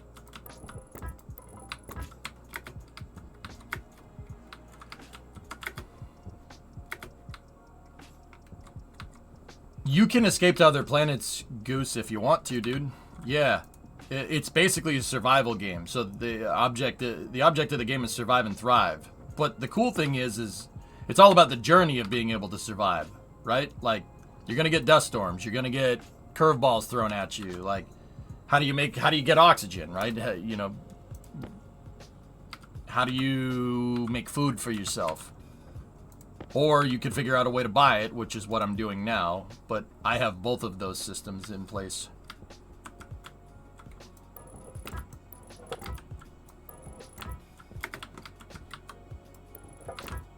So we're gonna need 4. Remember when the History Channel actually showed stuff about history? Pepperidge Farm remembers. Yeah, I do. Okay, we need 4 more steel frames.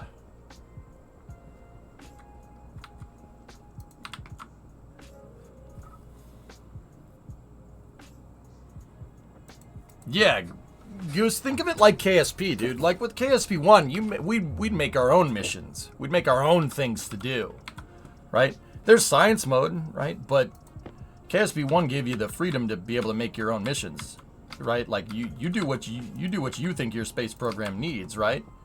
This is that aspect, but basically surviving on the ground. Like how cool would it be if the base building mechanics in KSP 2 ended up being like this? That would be so freaking cool, dude. 2, 4, 6, 8, 10, 12, 14, 16, 18, 20, 22, 24, 26, 28, 30, 32, 34, 36, 38, 40, 42. 42 steel sheets.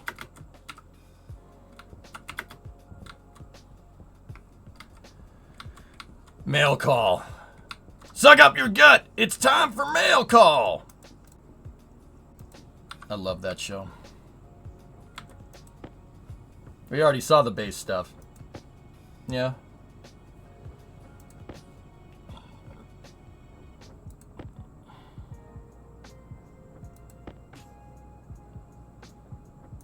Imagine building up a city in Cities 2 and then having to lead into making a space program like Kerbal, then starting up new cities on other planets like Stationeers. That'd be awesome, Sneaky. Modern Marvels was peak History Channel. They went down quick after that show ended. Modern Marvels is one of my all-time favorites, dude. I had that on the television basically my entire, like, whenever I would come home, play Counter-Strike or something, or Star Wars Galaxies or whatever, I would have Modern Marvels on in the background. Always. History Channel, Military Channel, before Military Channel, Discovery Wings. Like, dude, how it's made, that's all I would. Today on How They Do It, Plumbuses, that's all I would watch, man. I always had that on in the background, dude. And what I try to do here on the stream nowadays is be like that. I try to be basically people's background noise where you get cool tidbits of information every once in a while, like the old school Discovery Channel. Like we learned about HVAC systems today because Rarest asked me about it, right? Like military channel. Dude, one of my favorite shows was on like military history was Wings of the Luftwaffe, where you learn about like BF-109s, Focke-Wulf 190s, Heinkel 111s, Ju-52s, Ju-87s, Ju-88s, Focke-Wulf 200s. Cool. Really, really interesting channel. I appreciate the knowledge you drop. Thanks, Spud. Yeah, that's what I'm trying to do, dude. I'm trying to kind of be old school Discovery Channel, you know? All right, put those in there for now. Put the landing pads in there. Let's get the welder out.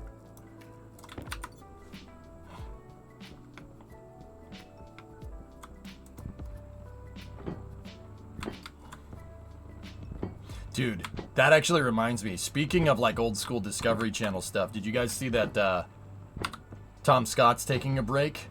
That's crazy.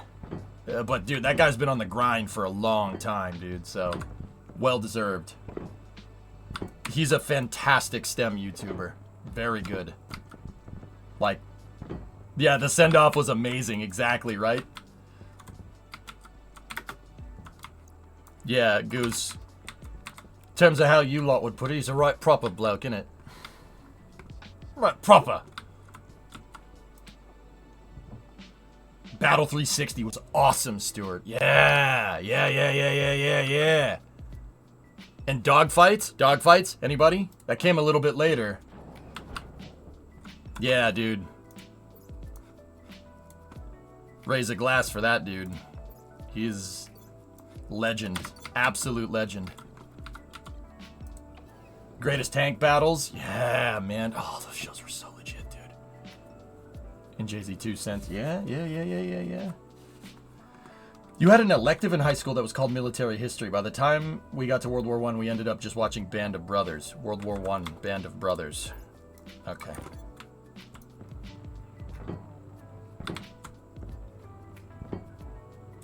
Dogfights was so good, dude. The best part about dogfights is that they actually had people that were in the dogfight, like, interviewed on there. Like, I remember I was watching one about a dogfight in Vietnam where they were interviewing Steve Ritchie. Steve Ritchie is a Vietnam fighter ace. And yeah, the dogfight that he had, it was like a dogfight he had in like 1972, and he shot down like 4 or 5 MiGs in one shot. Which was super freaking cool, dude. Like, and they actually had him on there, and he was talking about the mission and stuff, which is so freaking cool, dude.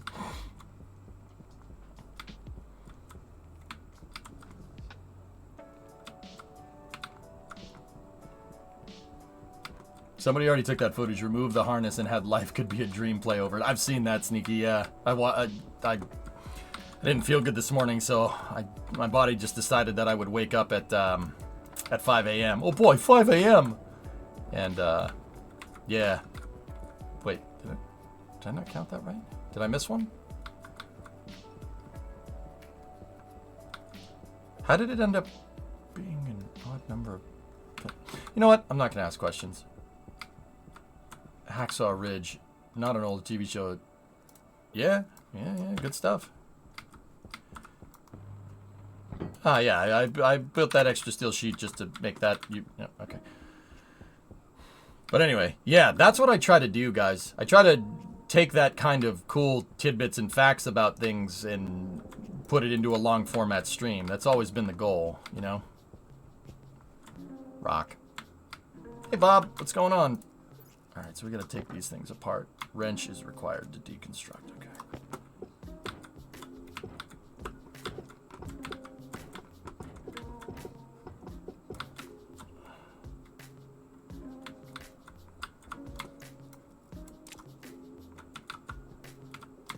Yeah.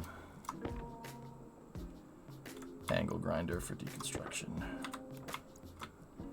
All right, we'll put these in the box for now. You can't look in the box.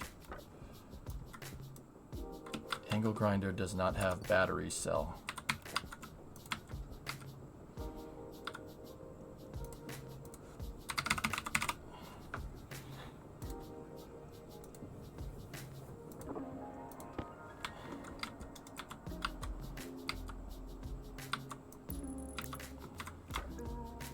Please hold for a second.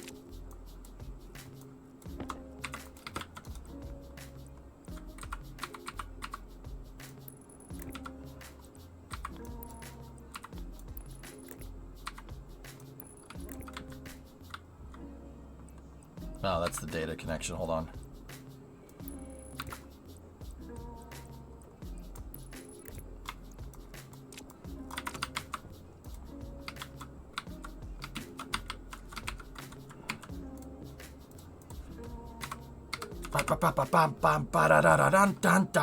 Battery.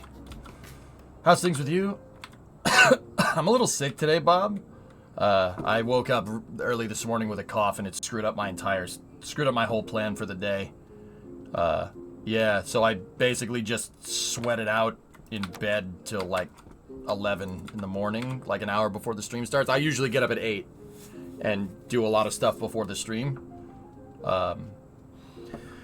What I wanted to do today was update Flight Simulator and make sure Flight Sim was all good to go. And yeah, that ended up not happening because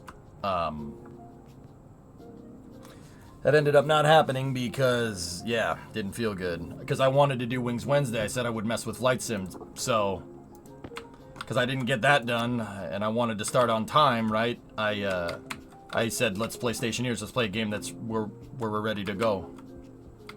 You know a bit more about history. Demon DOS is the reason we have the modern triage system, right? I would think it was him. I'm not sure if Lycan. How big is your flight sim install? Mine's over 420 gigs.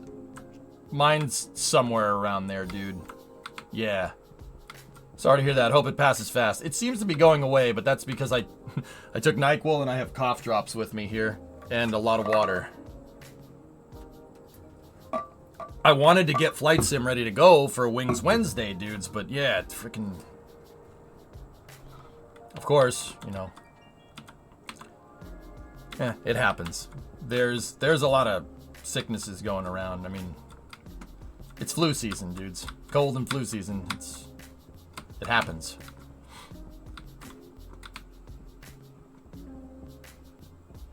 Yeah, I wanted to do Flight Sim for Wings Wednesday.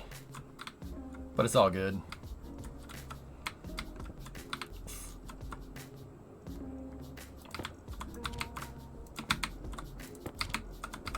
Let's just give us a little extra kick so we can charge these batteries.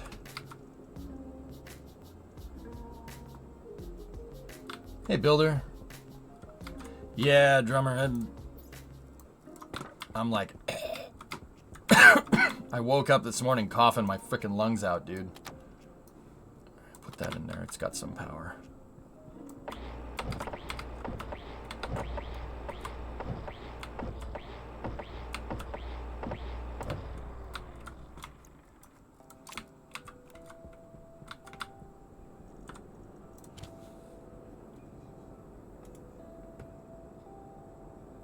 Oh, that guy. Yeah, Flakin. Yeah. I think so. I just have been bothering all day to you working from home because of it. I don't know what the problem is. Yeah, dude, there's definitely a respiratory thing going around. It's not COVID, but at least I don't think it is. I mean, I talked to my doctor and said that's unlikely. So, I mean, that's not me being like, no, yeah, nope, not COVID. Like I said, I talk to my doctor a lot because sitting here all day is not a good idea.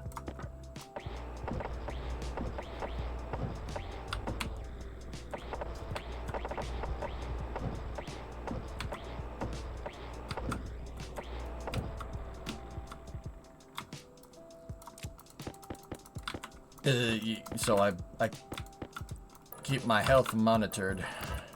Use iron frames for the foundation. Jetpack on. Light on.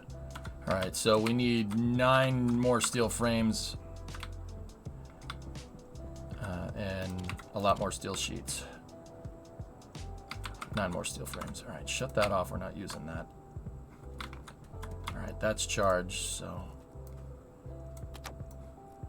Put that in there. There we go. Get those batteries charged up. Any updates on Japan yet? They released... Oh yeah, Katra, that's a good question. They released the ATC communications. It's a runway incursion from the Coast Guard plane, dude. The DHC, the Dash 8 did not have clearance to enter the runway. Remember how I was talking yesterday? Tower doesn't give you clearance, you don't cross the runway. And they did, and look what happened. What happened in Japan? An A350 collided with a Japanese Coast Guard plane at Haneda Airport yesterday, Flykin.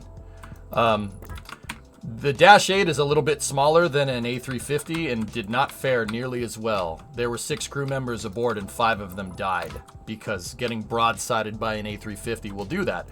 A350s are not small. That's not a small aircraft. That's almost as big as a 747. But the cool part is that the A350 collided with it. It basically, you ever seen that meme with the train going down the railroad tracks and the bus drives in front of it and then the bus just gets completely yeeted and the train keeps going? Basically that. So the A350, its landing gear got taken out, right? So it skidded down the runway on its engines. That ended about as good as you thought for the airplane. And it ended up skidding into the grass almost near the end of the runway. And everybody got off. No casualties on that plane. It's a freaking miracle, dude. Runway collisions usually don't end like that. Tenerife comes to mind. That the A350 was landing. I said yesterday that it was taking off. That's not exact. That's not right. It was landing. It had clearance to land, and they didn't.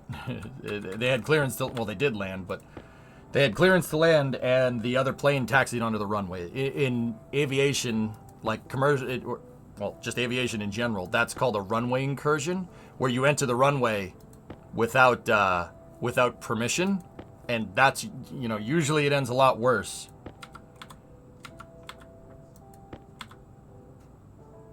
Yeah, there, from what I can tell from the pictures coming out, there was not really any thing left of that to have that Dash 8. And then the A350 skidded to the end of the runway. Everybody got off, right?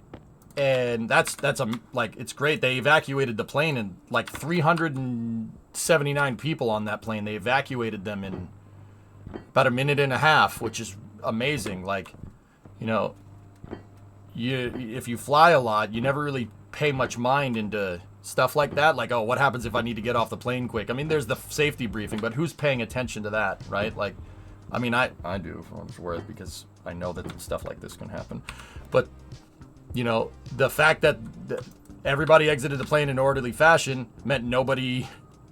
I mean, the plane was on fire from skidding down the runway, right? Everybody got off the plane. Crew, everyone. Freaking miracle, dude. And then the plane burnt to the ground at the end of the runway. I originally thought the plane caught on fire because it was taking off. That's not correct. It was landing, but it still had a lot of fuel on board. And the reason why it had a lot of fuel on board is because they filled the plane up. They filled the plane up with a lot of fuel because it was doing multiple flights. The 90-second evac time is actually a design point. I believe that.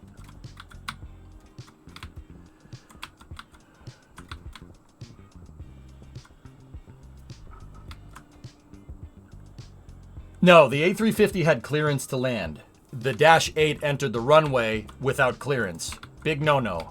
That's how people die. Did you see the dialogue from the Tower to the Planes? I did. Yep. Yeah, remember how I said yesterday, dude, you don't enter the runway without clearance from the tower? This is why. Now, in terms as to why the plane taxied onto the runway, I don't know. It does kind of go with like a loss of situational awareness, what I was talking about yesterday. Yeah, why you don't enter the runway without the tower saying you can. That's a really big mistake.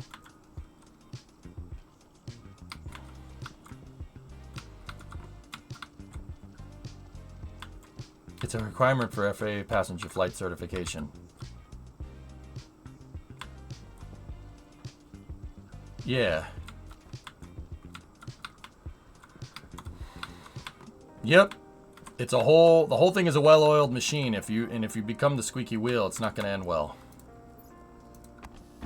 I mean, like, don't get me wrong, you don't want to see people get hurt, but in a collision between two airplanes when 400 people and change are involved, the fact that only 5 and don't get me wrong, I'm not trying to devalue human life. That's so screwed up. The fact that we only had 5 casualties is a freaking miracle. Okay.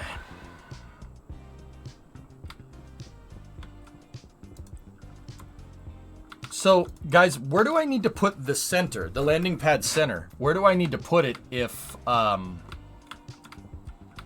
we have a 6x6?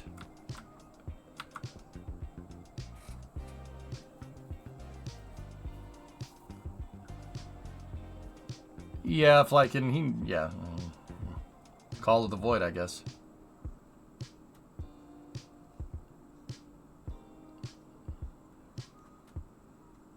I read somewhere today that the Coast Guard was supposed to take priority. It was supposed to have priority over the A350 to take off.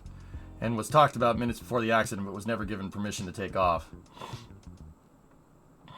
Interesting. Quite a contrast on the 777 runway crash. Yeah. Kellaton, yeah, for sure.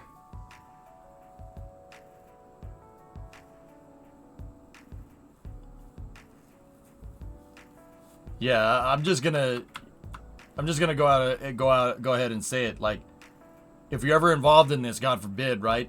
Don't try to grab your bag. Get off the plane. If the bag gets snagged on something and you trip and fall, that's it. Was it worth it for your freaking iPad and some clothes? Screw that. Get the heck, run. Get off the plane. Well, don't run. But get up. Prioritize that first. Maybe a 7x7. Either way, I'm interested to see what happens with the investigation. Yeah.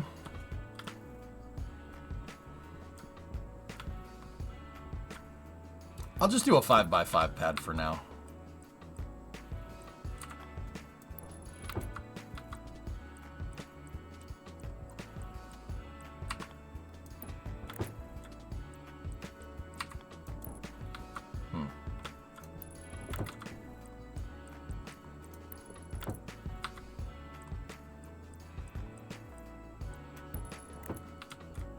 No, that's not right.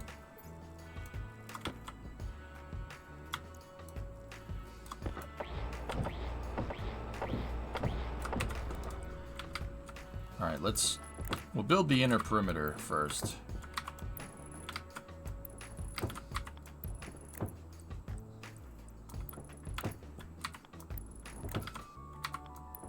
So we had a 3x3 pad before, but yeah, okay, cool. That's the new spot that I want for it. Similar to the killdozer. Yeah, sometimes reasonable men must do unreasonable things. Alright, so how many more landing pads do we need? 1, 2, 3, 4, 5, 6, 7, 8, 9, 10, 11, 12, 13, 14, 15, 16?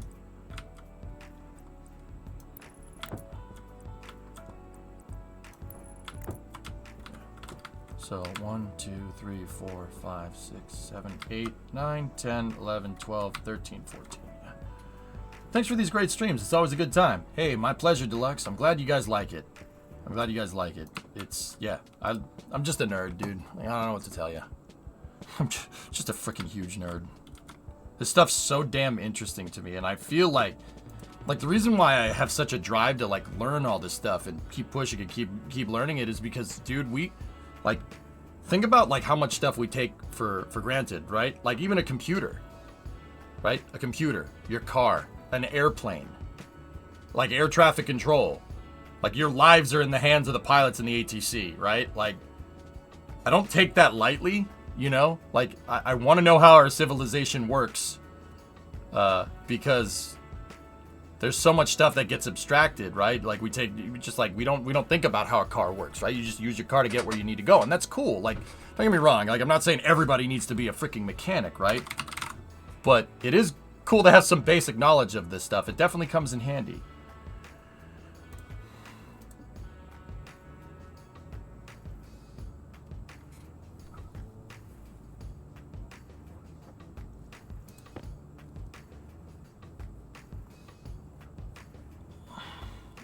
Yeah. Magisterx, yeah, exactly. The Q, it was a Q400. Yeah, it wasn't a private plane, it was a regional aircraft. If I knew how to make music, I'd make you a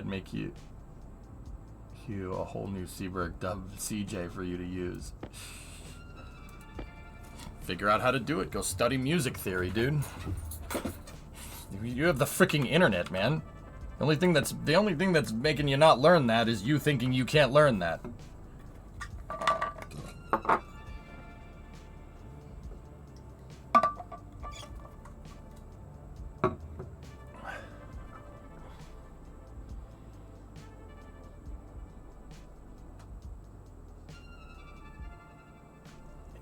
Interesting, Aqualex, yeah. There's a lot that goes into it. That's right, dudes. It's super interesting. And the cool part is like, it's not like It's not like the 1930s where you got to go to the freaking library or something. Like, this stuff is super well documented, and you have access to it. You want to learn how all this stuff works. Like, you can do it. You can even learn how rocket science works, man. Like, I've already done that. Already did that. 1, 2, 3, 4, 5, 6. 6 more. Right? Former male ATC. I study accidents and teach people how to fly. Sorry if I spam stuff. No. Magisterks. That's the kind of stuff we crave in here, dude. Because the flip side of what I'm talking about, dude, is that I just sit here on the internet all day. The internet wouldn't teach you the stuff that you know. So the insight is very, very much appreciated, man. No joke. And thank you for your service. I appreciate it, buddy. Yeah, dude. No, go off. Go freaking off. Go to town, man. I'm dead serious about that. Go to town, baby. We're here to learn. Yeah, there you go, Deluxe. It's nice to have some knowledge on everything things that surround us. Yeah, Deluxe. That, and I really like being independent. There's nothing like the satisfaction of fixing stuff yourself. Now, don't get me wrong. I'm not going to go, like, bugger around with my houses like electrical, right? Because that's not smart. Darwinism and whatnot, right? But, you know, it's good to know how it works. So if something goes wrong, you know, and you need to call an electrician, for instance, you'd be like, hey, I keep tripping this breaker. I'm not sure what's happening. Can you come take a look at it, right? You know enough so you can give them the information that they need to make their job easier and get it done faster.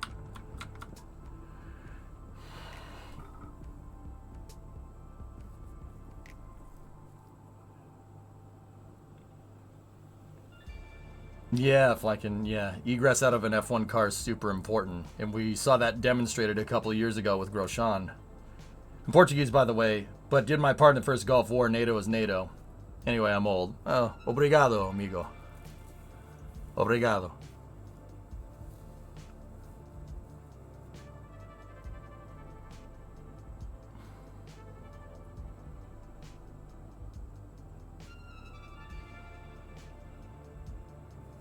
The Grosjean, yeah. Hart, here's the thing. You know what's funny about that? I really didn't like the Halo. I thought that I was in that crowd. But, you know, I was worried that they implemented it too fast and they weren't sure if it was going to do anything without good testing results. And I personally think it looks terrible. But also, yeah, no. No, you need those. Yeah, that's... Grosjean basically sealed the deal on that. Without the Halo, he'd be dead. There's no... It's not even a question of judgment. Like...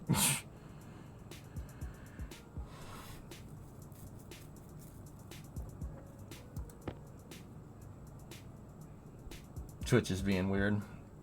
We are assuming the Coast Guard crew did not adhere to the clearance, but it may change. It seems like, from what I can surmise, Magistrex, from like what people said in chat, and keep in mind that's just people said in chat, but I have there's a lot of people here with experience, right? So I tend to listen to these folks.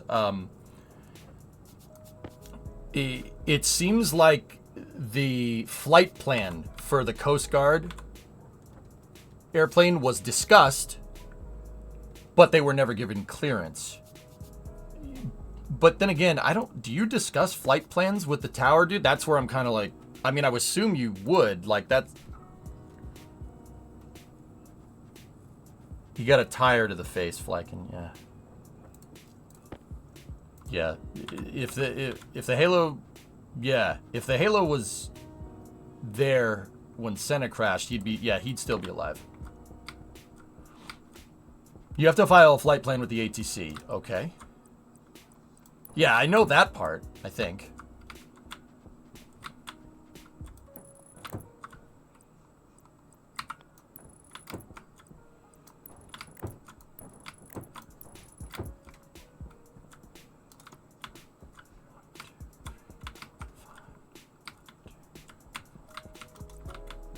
Wait, where did the...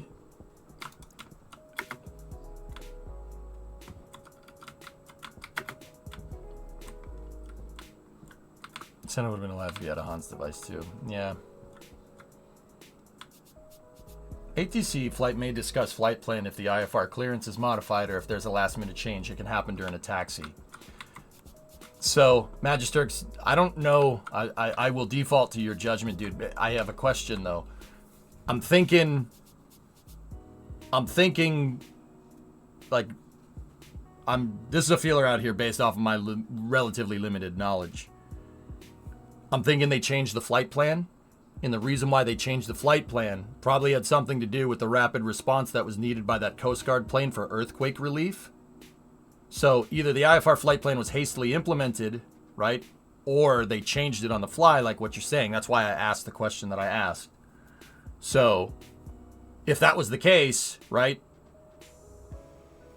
You know, if they changed the plan or if it was hastily changed, right? There's a clear miscommunication, but it probably was because, you know, they were doing rapid response to the quakes. That's my guess. Once again, I'm an armchair freaking streamer. Like I sit in front of the computer all day. I don't know, but I like the insight because then, you know, it makes me better at what I do. Hey DNF, what's up, man? Happy New Year. Yeah, Tenerife was brutal. The rapid response status priority flight STS-PTY FLGT does not change necessarily to comply with ATC clearances. That's what I heard it was to the holding point. Interesting. Interesting.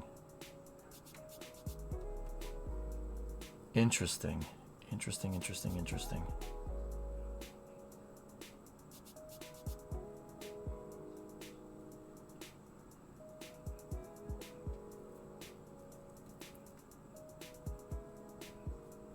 Violated that, you get a collision, which we had. Yeah, so it seems like even changing the IFR, even changing the flight plan, right, is you're still okay. I'm trying to get it right in my head, dude.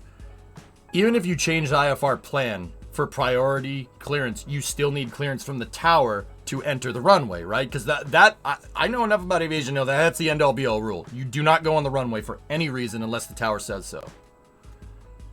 ATC clearances supersede everything. Bingo. Okay. Got it. Yeah, we don't know all the facts, right? Like, this seems... I'm not going to say this seems like pilot error or anything. I talked about this yesterday. I don't think it could have been a loss of situational awareness, but given the information that we know nowadays, it's most likely miscommunication.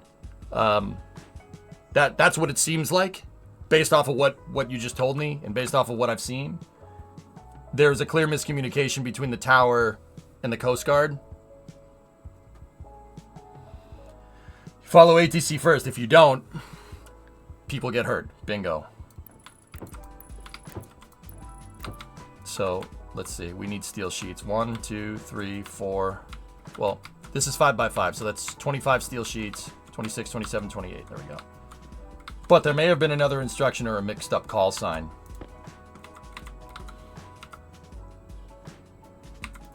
I have another idiot question, Magisterx. Do you think it could be like Tenerife where somebody hot mics and you can't hear anything? I'm pretty sure there are systems, they implemented systems to make sure that that doesn't happen.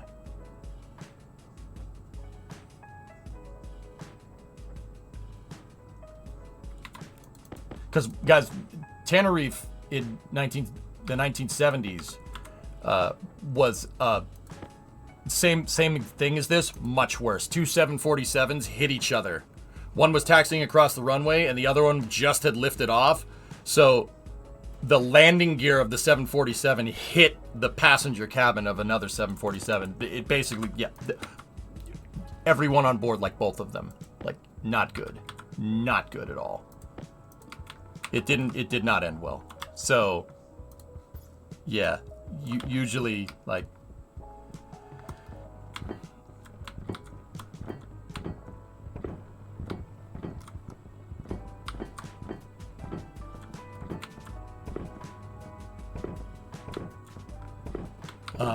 yeah, it's freaking brutal, dude. Tenerife is just hard. It's hard to even watch like a recreation of that stuff. 1, 2, 3, 4, 5, 6.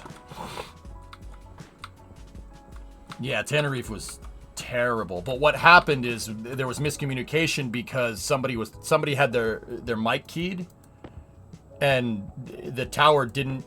The planes couldn't hear the instructions from the tower because people were talking over each other. Assumptions: low visibility, failure to comply with procedures, poor cockpit resource management culture. Yeah. Culture at the time was captain is going, we're going, even if the first officer was raising doubt. Yeah, Magisterks. It's like that.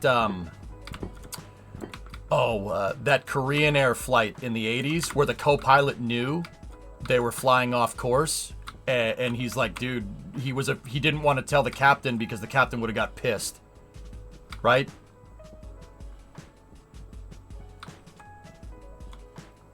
Yeah. Your co-pilot's there as a reason. Your co-pilot isn't there to just be your errand boy in the cockpit. Your co-pilot's there as a check and balance. 1, 2, 3, 4, 5, 6, 7, 8, 9, 10, 11, 12, 13. I'm going to put another layer of steel around this. We'll give a little bit of a threshold for our landing pad. Yeah, exactly. That sort of thing kills people. Yeah, exactly. They didn't... The pride, dude.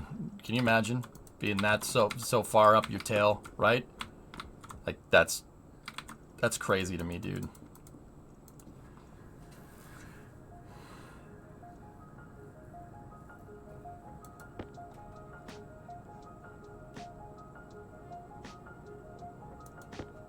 Kalen pilot because he thought it took off because he thought he had clearance. It did not. Yeah, in fog. Yeah, nuts, dude. Yeah, I've read about that, Magisterks. Yeah, I've also read about like how autopilot in the early 90s, like following the magenta line and getting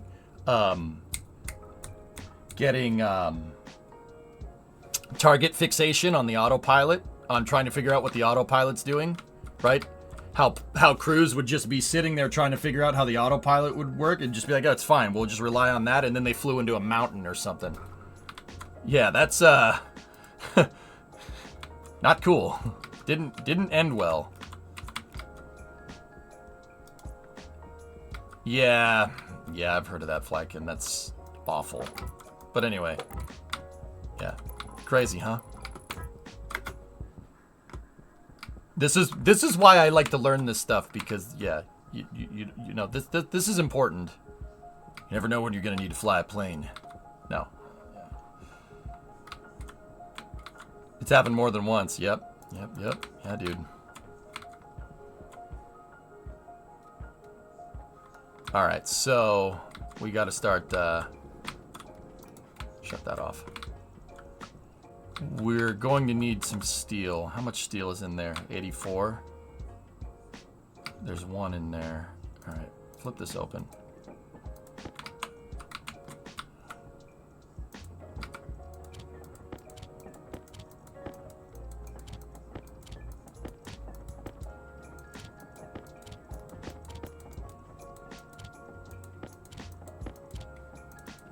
I don't like unloading and loading up into another one, but if you dig a little, runway incidents are fairly common. Yep. The flight progress strip. Can we please change the subject if it's okay? Yeah, I'll go back to what I'm doing. An electronic flight progress strip is a small strip of paper used to track an air traffic. Oh, cool. Neat.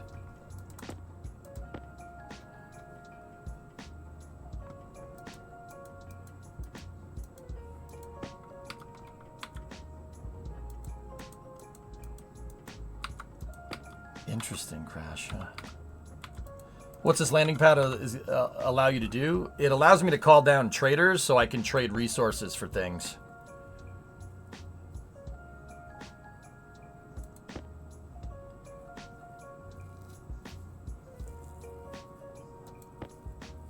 What's to the left of your computer in game? It's the... That thing? It's the landing pad, computer.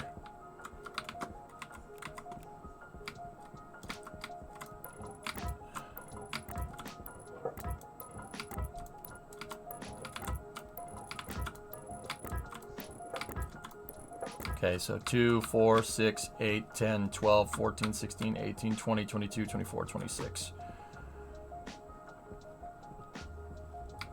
Unless you have that already, are you still running off of potat? Yeah, just potat.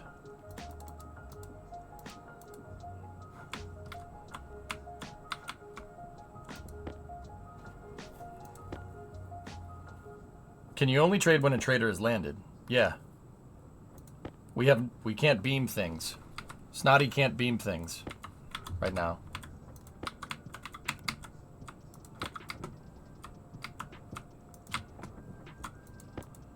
Forget it. Forget it. No more beaming. This time I'm gonna walk.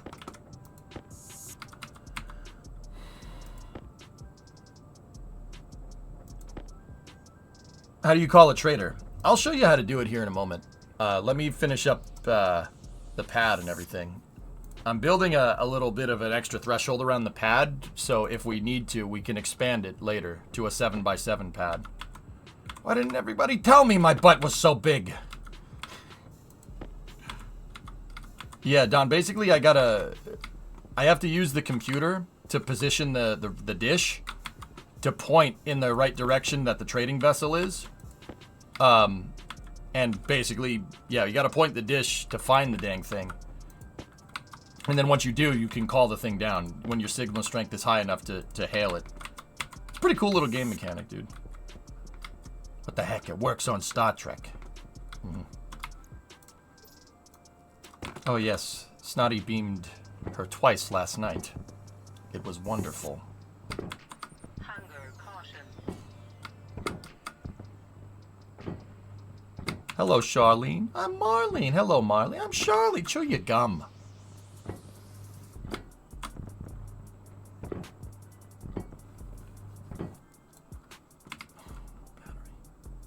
My brains are going into my feet.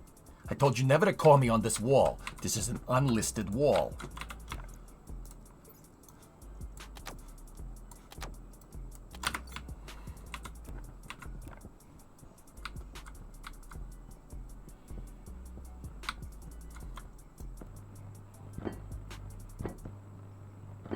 President Scroob, salute!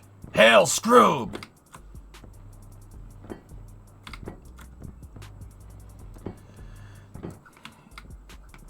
Did I miss one over here? Ah.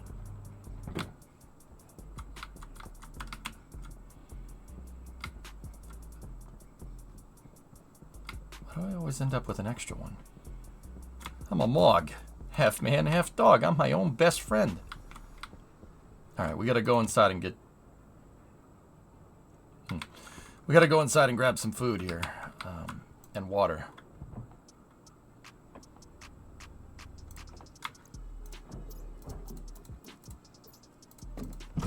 Pressure critical.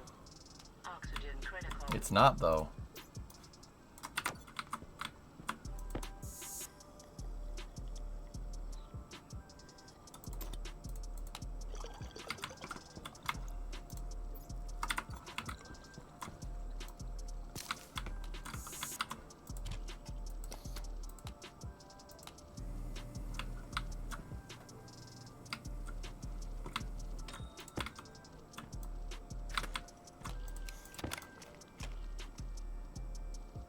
Merchandising. I see your Schwartz is as big as mine. Let's see how well you handle it.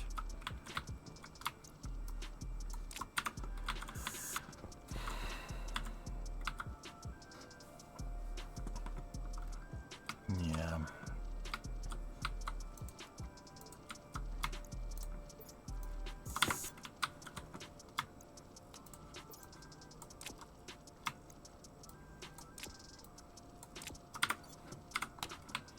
These plants aren't growing fast. What's wrong? They're light deficient. 841 illumination stress. 1301 illumination stress. The hell?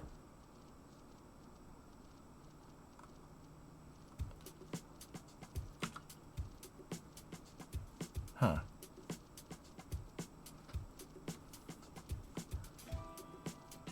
Yeah, they need more lights. All right, let's get the grow lights going, baby.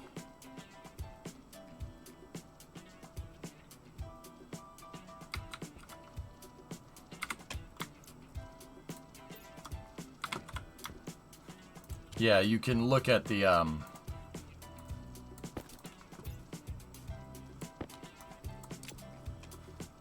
you can look at the plants and see what they need. I interpret that as having too much light. Yeah, it seems to be the case.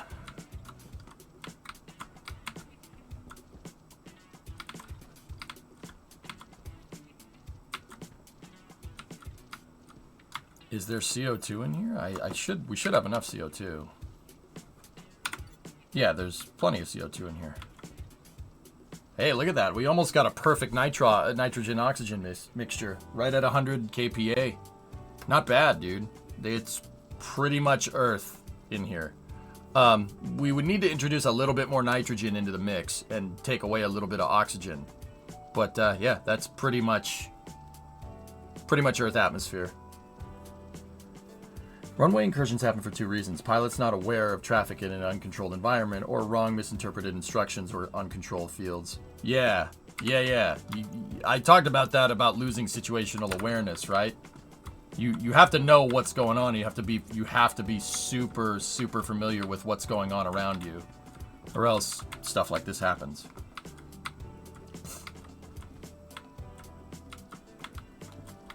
All right, guys, watch my potatoes for a second. Hold my potatoes. I've just got to use the restroom real quick. I'll be right back.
Stupid freaking winner. Who touched? Somebody touched my potat.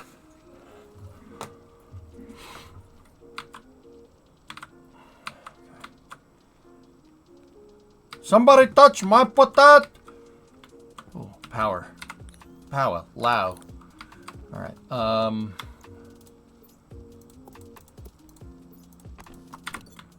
Let's go.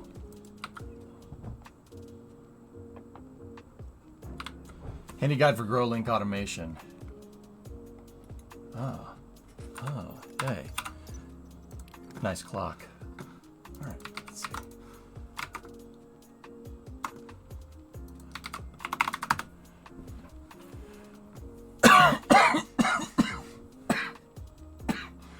Stupid winner. Uncontrolled fields are not the free-for-all they seem to be. Yeah.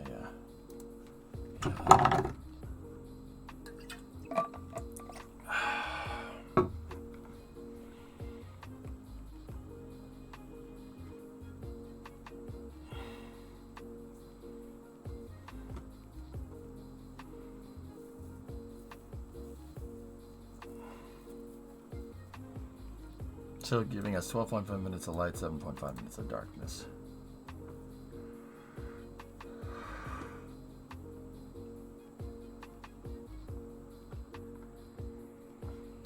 Yeah, okay.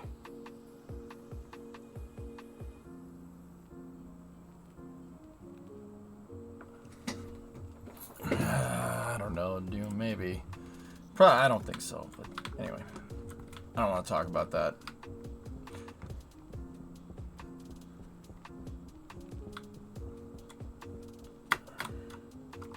Oh, thought I could make it up there. Alright, let's see if we can get some other food up in here.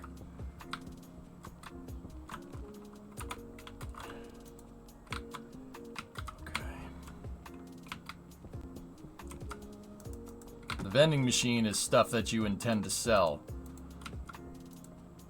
I'm gonna combine all the uranium stacks.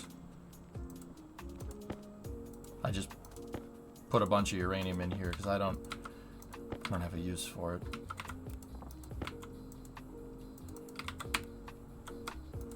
So there we go, combined it into a stack. Cool. Alright, so now we gotta turn this bad boy on. Landing pad data and power. Yep, see, there you go. Doot doot doot doot doot doot doot doot doot. And the reason why I built the threshold around it is because I wanna. It'd be nice to build like lights around the tower. Is there any type of here? Well, let's see. Light.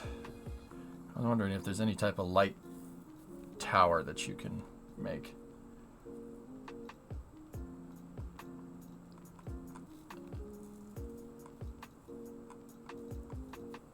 Grill light, wall light, round. Padded wall with a light fitting. You could have a tower and put lights on it. Yeah, yeah. All right.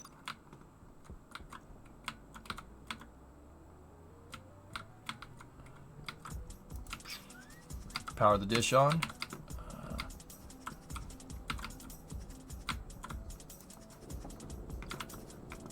Oh. Centrifuge is full. Okay. Before I do that, I gotta empty the centrifuge. Shut all this stuff off for a second. You don't want to use power.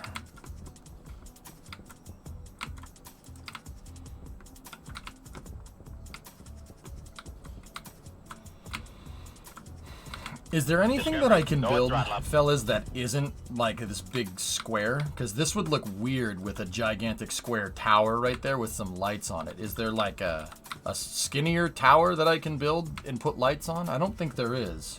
Hey, Drillbit, 31 months. Thank you. Air tank low. Oh, for Pete's sake. The walk kit does have corners, but they're stuck in one rotation. You can't rotate the corners at all. Corners seem to be the best bet. Okay.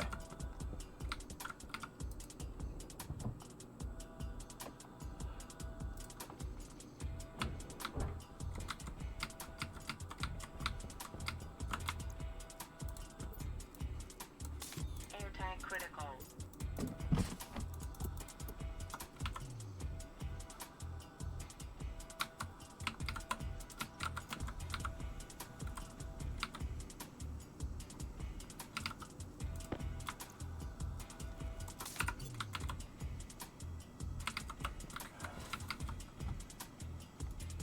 You do it.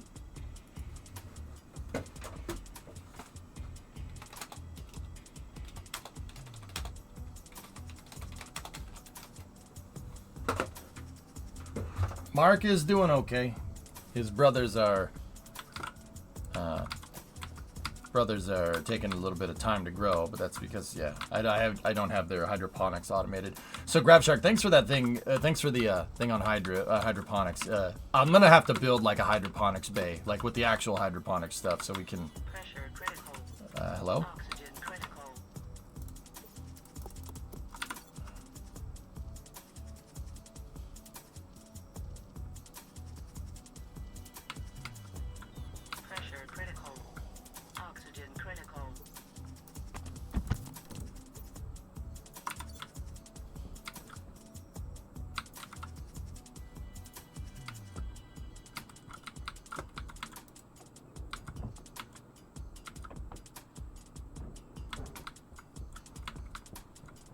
Can you mount lights on a pipe? I'm not sure.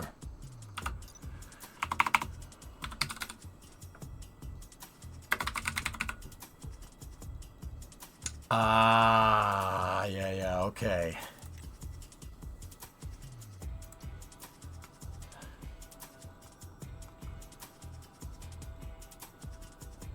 Okay, cool. Yeah, that might be what we need. But we gotta just make sure there's no storm coming.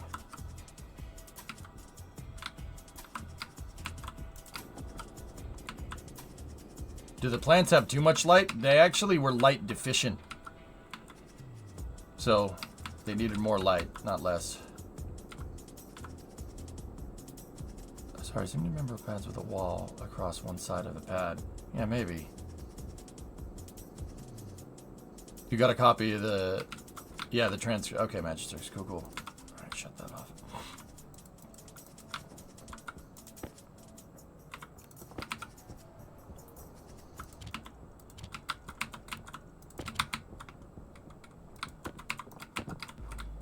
Stop it.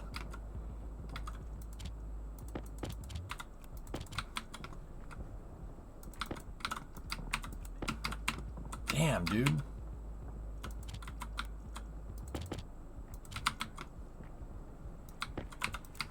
That's a lot of iron. Okay.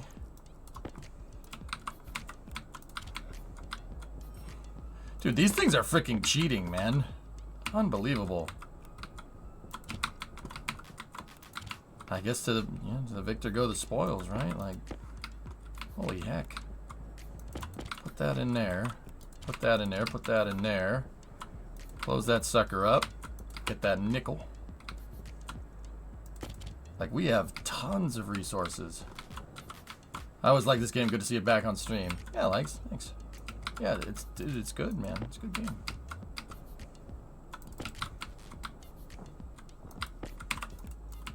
Oh, there's another stack of 50 iron that I completely missed.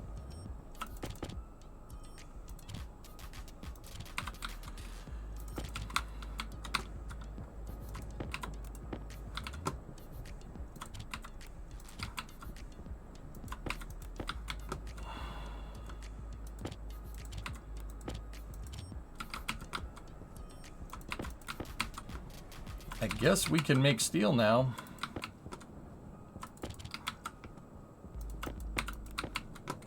Wow, these things produce tons of iron. Unbelievable.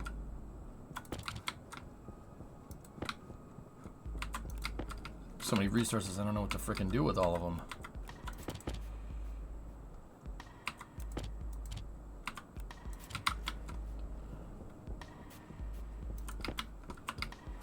We get everything?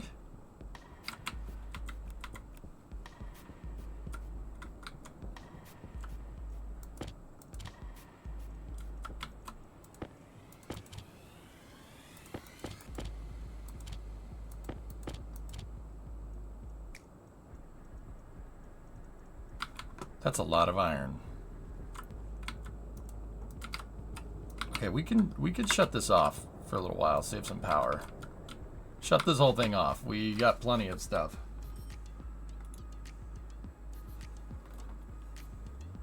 I have no reception in here, goalie. I'll have to check that later. Shut it down. Shut it down now. Alright, cool.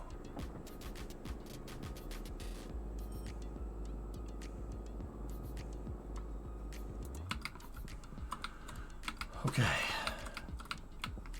What are you talking about, buddy? The phone lines are over there. What'd I tell you? The phone lines are over there.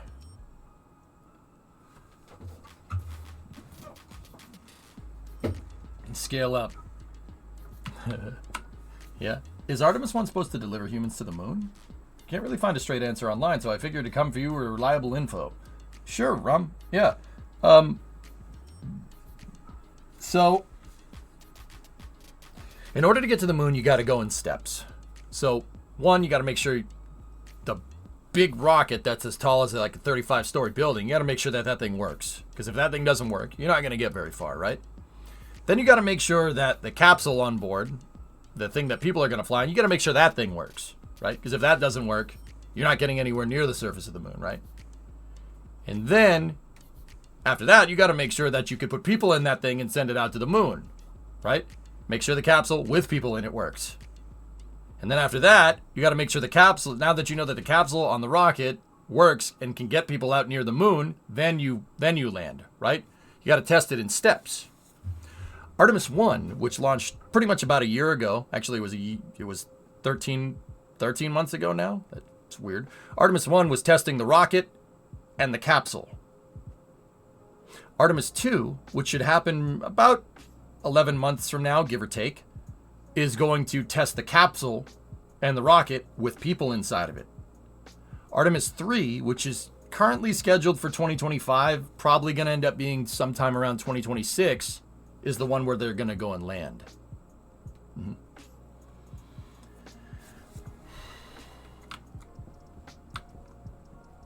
Math, this game is addicting. You got to be careful about that. Does that make sense, dude? Completely unrelated question. Can you explain the flyby anomaly? I don't know what that means.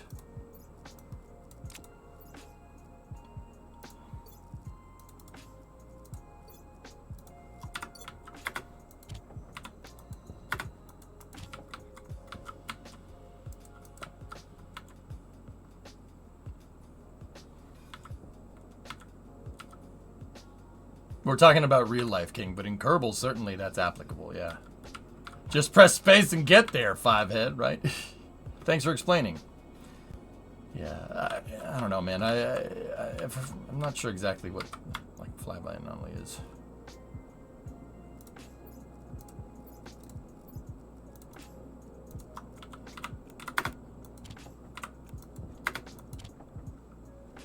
Send it.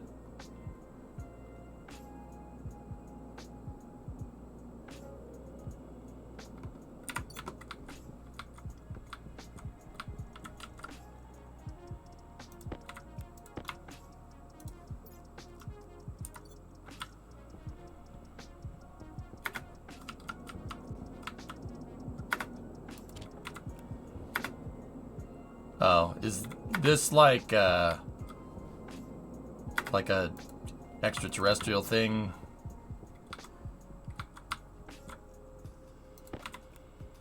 Did I see the video, the Smarter Every Day vid about the National Space Council, or not the National Space Council? Well, yeah, I saw that one. Yep. Think they got the message? Time is gonna tell, dude. Yeah, dude, I don't know. I hope so.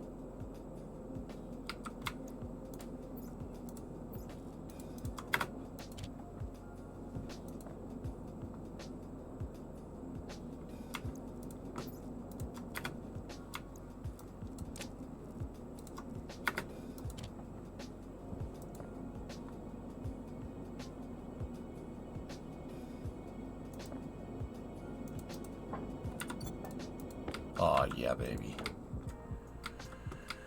Sweet. Load the steel up in there.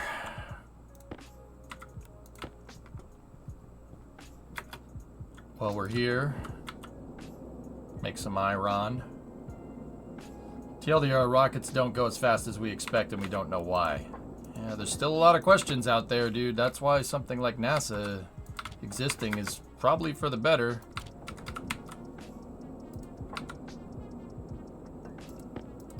Right? Like, that's the kind of stuff you really want. Right? Like, that's what we need. Oh.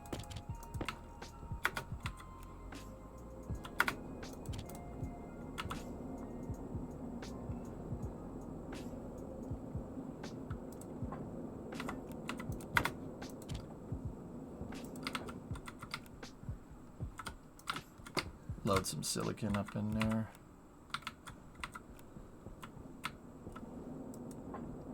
Hey, you gotta... Idiot. I did that backwards. Love you, Joe. I always appreciate hearing your perspective on it. Thanks, man.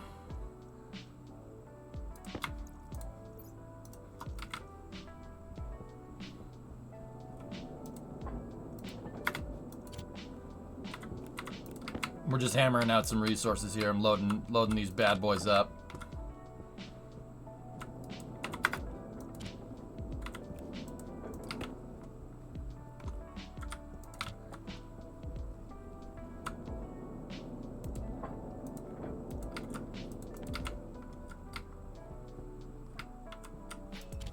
mean, might as well. We got plenty of freaking resources, right?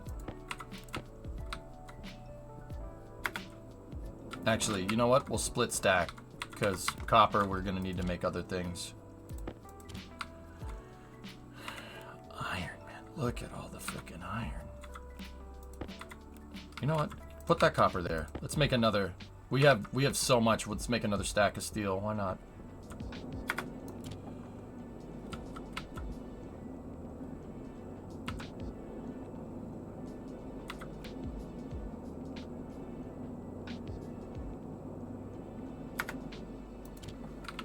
Yeah, Ramponu, we fly by. Yeah, I mean, Einstein gave us a pretty damn good model for how this whole thing works, but I don't think we have it completely dialed in yet. You know what I mean?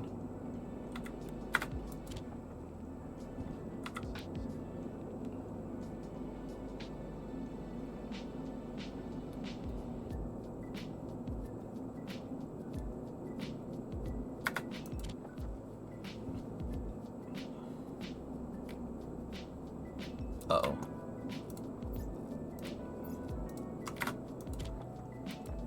Get hot. Go. Yes. Yeah, I have so much freaking iron and so much coal coming out of the ground. Freaking load these bad boys up with steel. There we go. Cool.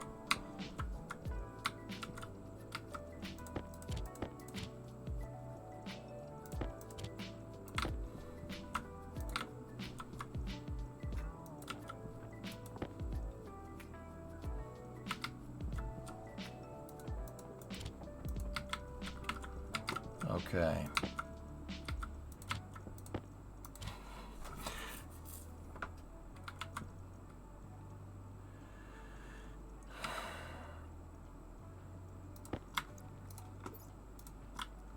We'll make some gold too. Can you automate the ore mining in this game? Yes. Yeah, absolutely. I was actually working on doing that, dude.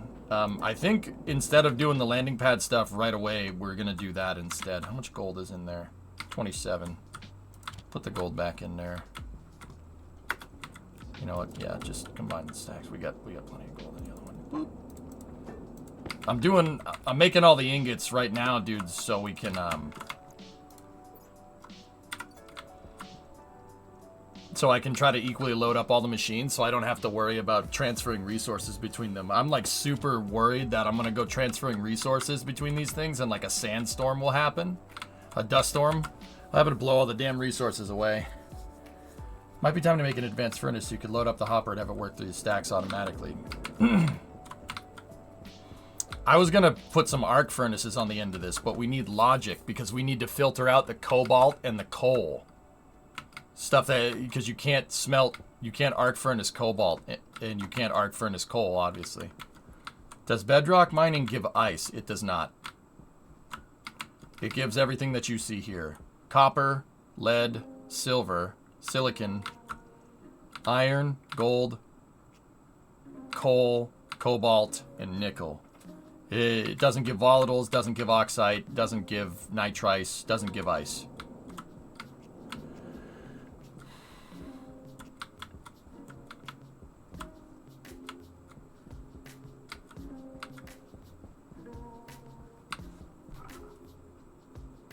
Okay, Magisterx. Hey, thanks for the insight, dude. Yeah, appreciate it. I'm reading everything you say, dude, even if like I don't respond to it right away. I can read faster than I can talk. That's what I tell people. Turns out doing this job for as long as I have, it gets you really good at speed reading. I can read stuff pretty quick.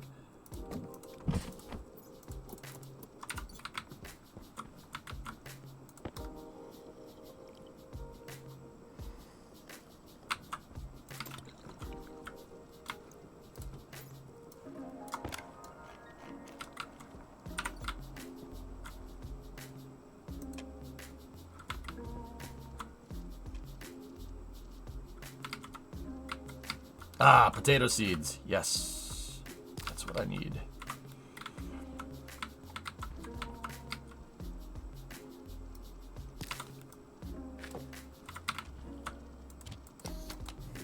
Microwave.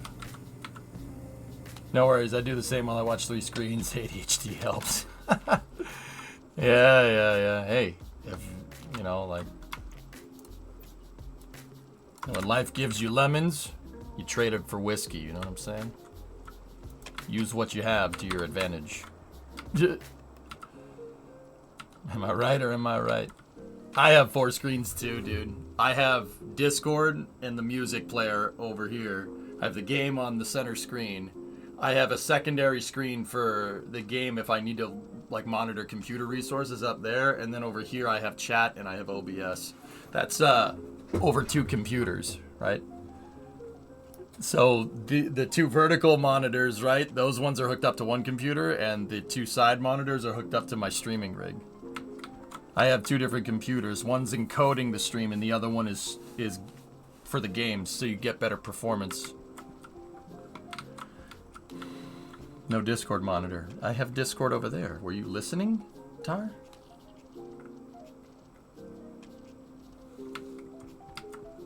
Damn ogre. Use your ears. Ogres have ears.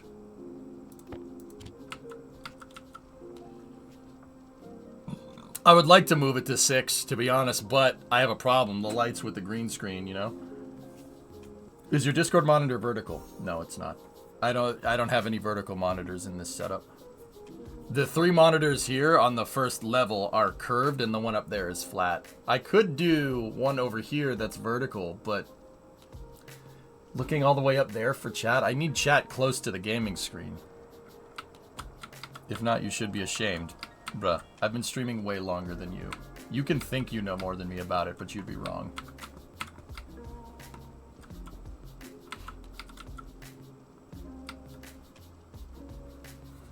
Not to flex, but also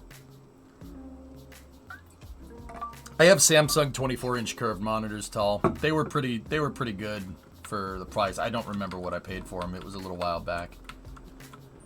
Low pressure. Oxygen critical.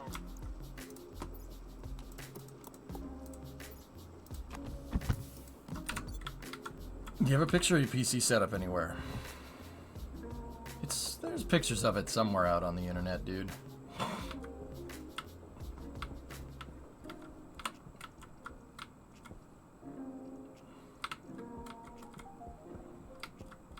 Okay.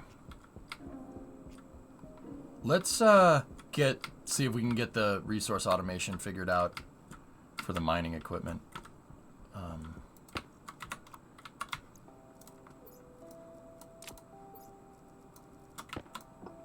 This thing's gonna poop out a lot of that. Yeah.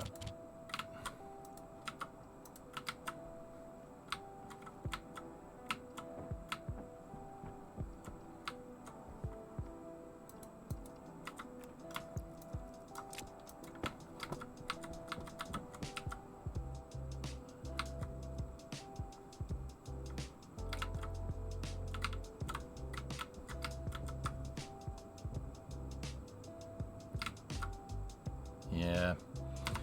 So maybe the first thing we'll do is put an entrance, put a way to put stuff in here so I don't have this problem. That's reagent. That's dirty ore. Interesting that it produced it in stacks of 10. Yeah, thanks, drummer. Yeah, that's the setup that I have. But I have one more monitor up top between the 2 lights now.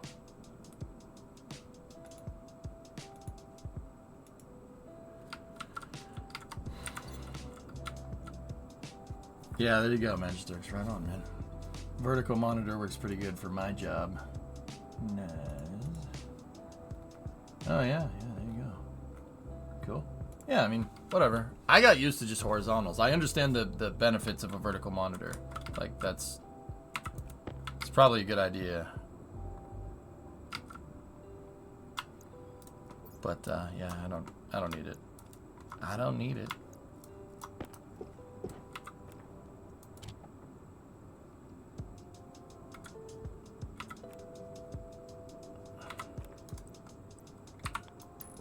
I definitely don't need it.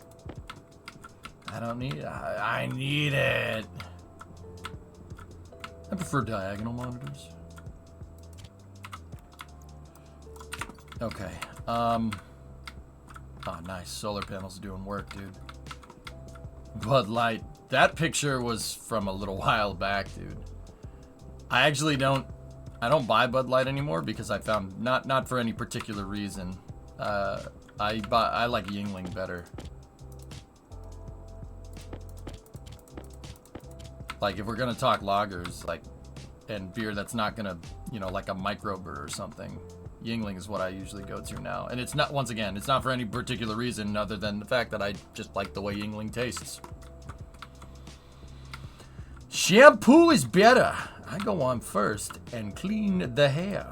Conditioner is better. I leave the hair silky and smooth. Oh, really, fool? Really?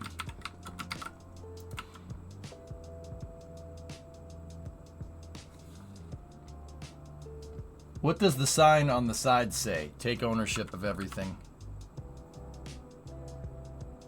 It's still there. I don't really need the sign much anymore, which is why I put it on the side of my desk. When I was in the apartment, I had that on the wall behind my computer screens.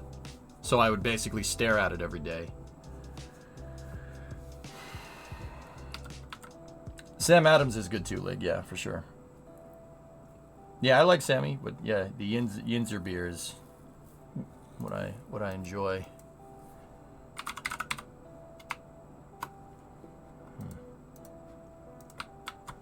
And by the way, your Portuguese is pretty decent.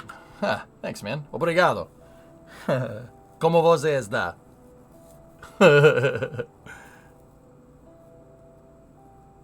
Oh, okay, Sawyer. There you go. I have Guinness too, but Guinness is a little more pricey. But yeah. No Halo poster on the wall? I have them, but no, there's monitors in the way. So that I had 3 posters. Discipline, stay humble, and take ownership of everything. If you guys know, those are kind of the 3 rules from Jocko Willink, who's like an ex-Navy SEAL. He served with Johnny Kim, for the people that know this stream from spaceflight. Johnny Kim is a NASA astronaut that was also a Navy SEAL and also a doctor. Yeah, he's an astronaut, doctor, ex-Navy SEAL. Yeah, because, how much do you want to achieve in life? Yes.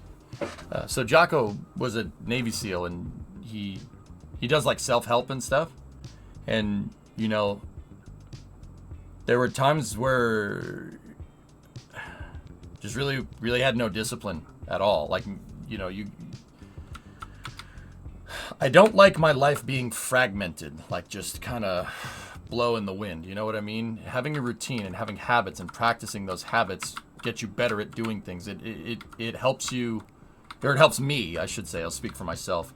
It helps me kind of just stay organized, So there was a time when I was in the apartment where I was like, dude, we want to buy a house. We want to, I need to do better at the stream. I need to be punctual, etc., right?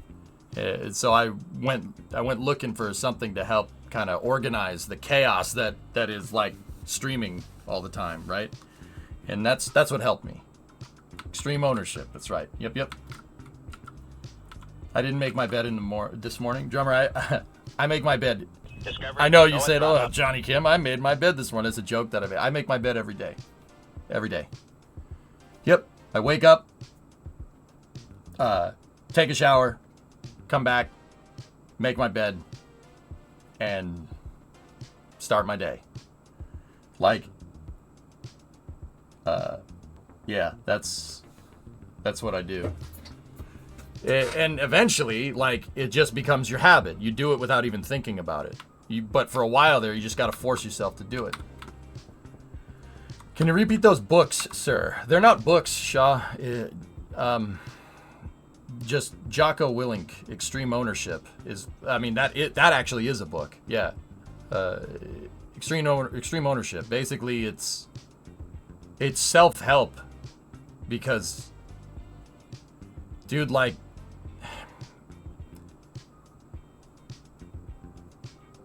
You have to be ready for the curveballs that you get in life, and having a good habit and having a robust habit is like a good way to do that. So, fellas, like, here, let me make some shoots. Basic shoot. So you ever actually I should have some on me. Okay. Like you went to school, right? You went to high school. If you're good at doing homework, right? But then, when you're out of school, if you don't go to college, or even if you do go to college, when you get out of college, there's no report that you have to do. There's no teacher, right, that you have that's going to say, like, you need to do this, you need to do this, you need to do this. You're kind of in charge of that. You need to be the teacher and the student, right? And you're going to get responsibility, etc., right? And you got to be careful with that kind of stuff.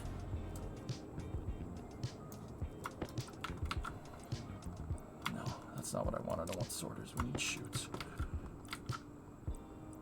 You have to be able to take on that responsibility, and you can't just be like, just drift through it like it's no big deal. You have stuff, like if you have goals that you want to accomplish, you have to work towards those goals. And building up discipline as a habit is something that's super important to doing that. Like, those are real nice shoots. Yeah. It's something that you really, really need to work at, right? Like, it takes time, dude. It takes time. That's the big one. It takes freaking time. Inlet is what we need. Kit basic, okay.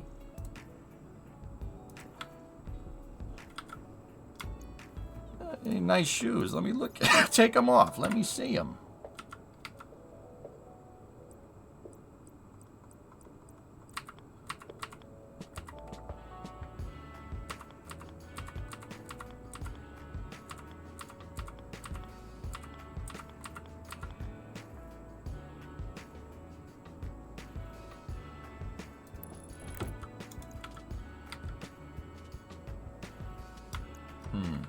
I don't necessarily want the inlet up there. But yeah, anyway, it's something that I needed to work at to...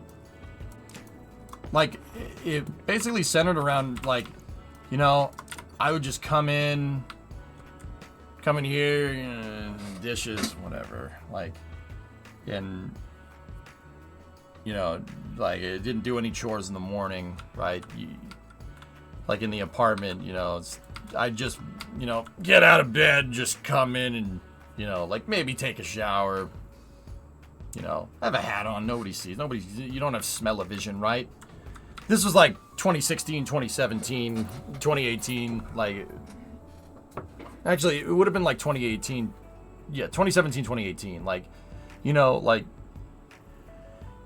I don't really have much responsibility, right? But, you get into the apartment now, because I lived in my parents' house till I was freaking 30, and that really pissed me off. Like, I didn't like that. So I needed that. I wanted that discipline. I wanted to learn how to do it. And originally I was just like, if I just say, discipline every day, eventually I'll make my bed every day. No, it doesn't happen like that. You got to build it up. It's like if you're taking a math class, the more you do it, the better you get at it. Or like speaking a language. Habits are the same way. And for whatever reason, like out of everybody, Jocko's advice was very poignant, and it very much stuck, like in my head. Like, you have responsibility, man. Like, you wanna grow the stream. You wanna grow the stream. You want to get a garage at the time. You want to get a garage. You want to get a house. You want to marry Brimo, right? Like this is stuff that you need to work towards, and you need a good foundation, because like you can go and do all that stuff, but like eventually, like the end goal would be like have a family and stuff.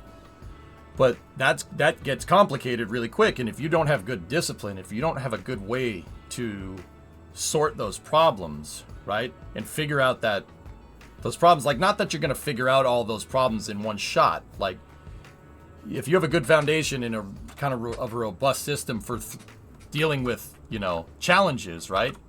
It doesn't matter what challenge is going to get thrown at you. You should be able to adapt. It's not a big deal. All right, Magisterks. I'll see you, buddy. Cool times. Right on, man. So,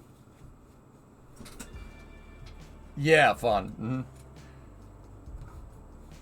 So, yeah, that's kind of where I'm at. Like, I don't need them anymore because discipline is just habit now. Like, it's just habit. I just do it. I wake up in the morning. I have a routine, you know? And the cool thing about it is that if, like, you get more bandwidth to do stuff, right? And sorry, this is where I was going with that thought about going to school. Like, you know, like, you know, no, I kind of covered that pretty well with student and you being the student and the teacher, right? You need to be self introspective and stuff. Building a good habit, building good habits like that is once again, it's a really easy way to go about your day. You get in the right mindset. Like if I wake up, basically since we moved into the house and I started working in the garage. Actually, this really started right around probably about a year ago at this time. You know, I started really working on building good habits, being punctual for my own freaking stream, right? Because people are here and people depend on, like, people are expecting me to be here at noontime. Don't waste people's time. That's a really good way to not get viewers if you waste people's time like that. So yeah, don't do it. Yeah, that would be good. You know, be here on time. Manage stuff. Figure it out. Like, and that starts with building out a kind of robust system for dealing with this stuff. That's why I have it there.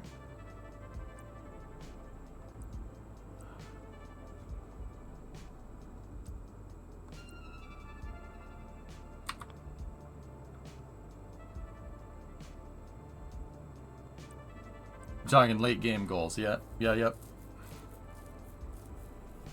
Yeah, drummer, like, even with the success of the stream, you know, there's still stuff that needs to be honed. There's just like building out a spacecraft in mission mode or building out this system. There's like, if I consider, you know, this a system, and you have to hone it, you have to dial it in. And if, you know, you want the responsibility of having a family, you want the responsibility of owning a house, you got to learn to manage your time better. It's like, I mean, today was like a pretty bad exception to it because I did not feel good this morning. But generally what I've been doing is waking up at 8 every day, 8 a.m., right? Taking a shower, getting ready, making my bed, cleaning anything that needs to be cleaned. You know, if the dishes need to be done or the dishwasher needs to be emptied, you do it. If you need to go get the mail, you need to take out the trash, get all that stuff done. And usually by 9 o'clock, I have everything done and I'm in the right mindset. I'm in the right mindset to get out in the shop and work on something or plan what I need to do to stream. You know, like today what I wanted to do was, if I didn't get if I didn't get sick, I wanted to, is a junction what I need here? Sorry. I wanted to get out here and put Flight Sim in so we could play Flight Sim today, you know? Because everybody was like, dude, play Flight Sim, play Flight Sim. Yeah, junction is what we want. That's a merger. But since I got sick, it screwed my entire day up. But see, here's the thing. It's my whole routine was screwed up, and you go back to, if this happened even in like 2018, my whole day would be ruined because my routine is no good, right? Like the routine got all screwed up. But I built the, like, kind of the way I have it is to be adaptive, right? So okay, you got sick, all right, ask Brimo to go get you some NyQuil and some freaking cough syrup, not NyQuil, Dayquil, and ask Remo to go get you some Dayquil, get some cough drops, and freaking sleep it out. So I adapted to that curveball. And by the time the stream start time rolled around, I basically slept all morning, right? And now I'm here. It's good enough. I'm doing okay. I'm not coughing up a storm like crazy, but when you get up, do you take a hot or cold shower? Start hot, go cold.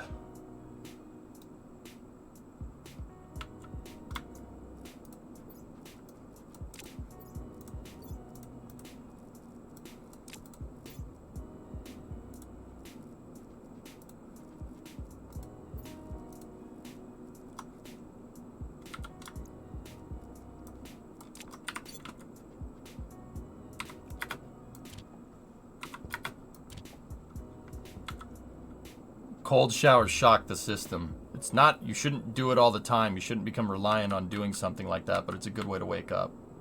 Like, it's a good way to wake up in the morning. Don't do that, like, if you've been up for like 16 hours, take a cold shower, and, oh, I'm good, I get second wind. That's a good way to stress this system out.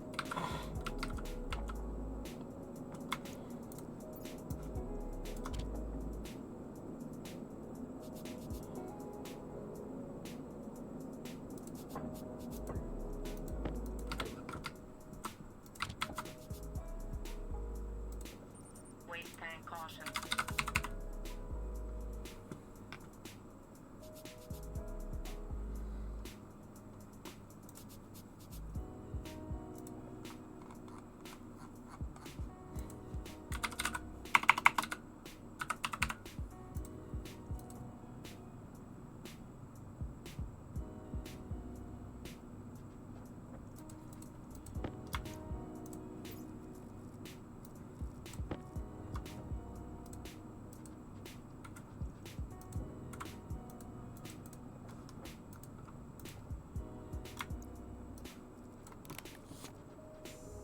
Well, now I have an extra one of those.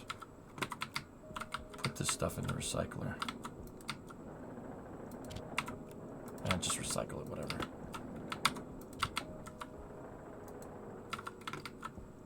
Cool.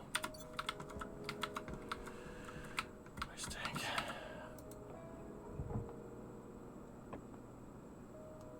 But yeah, you know, I needed responsibility. I needed to learn how to be more responsible. I would say that I still need to. But now I have a routine that can adapt to that, which is good, you know. Like, I don't want one curveball ruining my entire freaking day.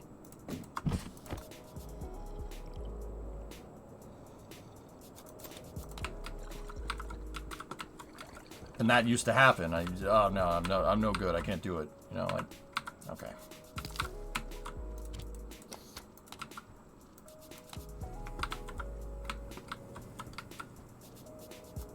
Potato seeds.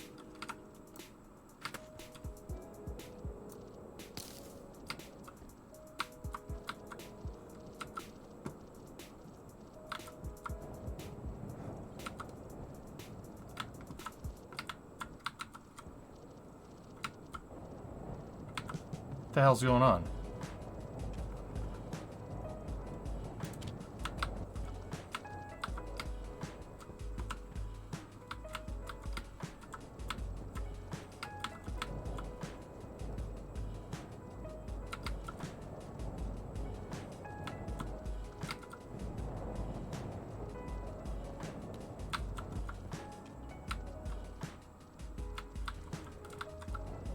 That's got to be from the gas sensor.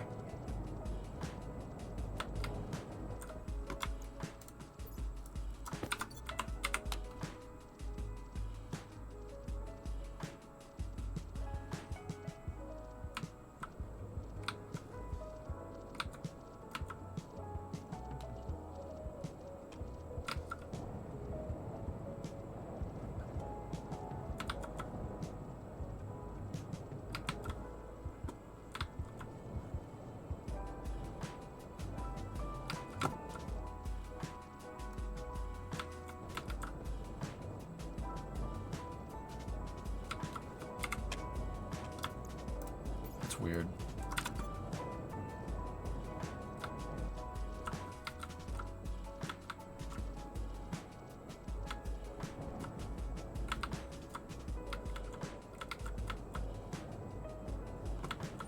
Power low. That's very strange.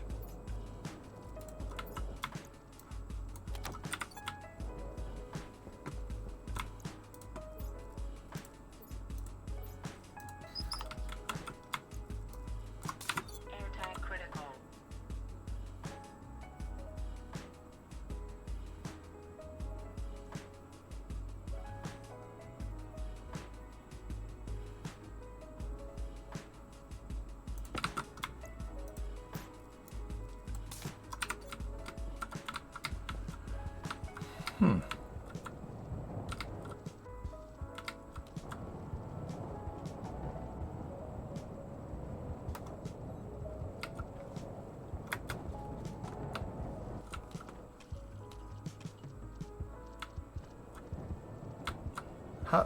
Does the glass break?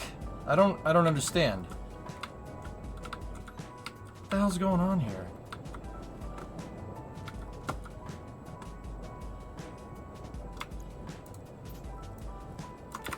That's weird.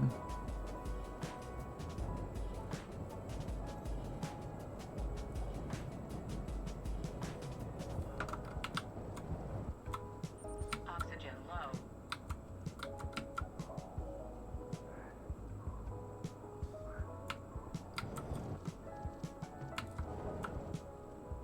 Oxygen low. Airlock's glitched. Absolutely. The airlock's definitely glitched. Oxygen low.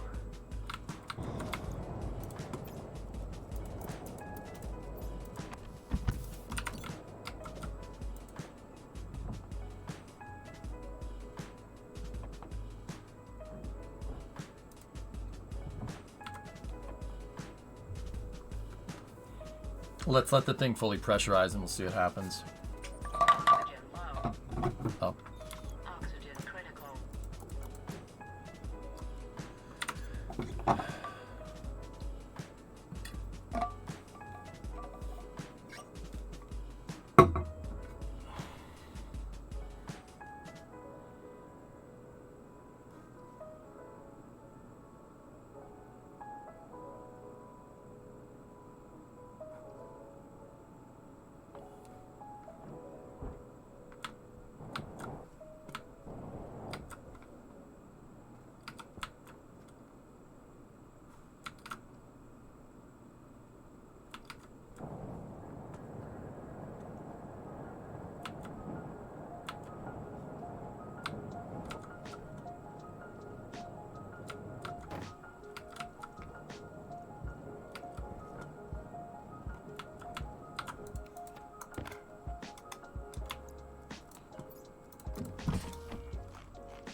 That's weird.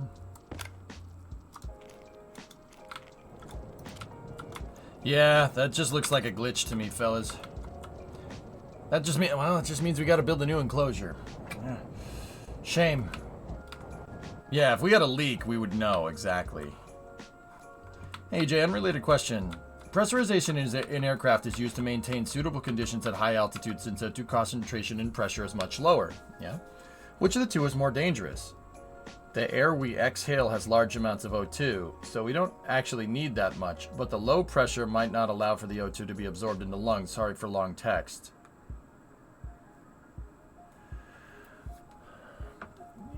We can breathe, Lava, we can breathe just fine.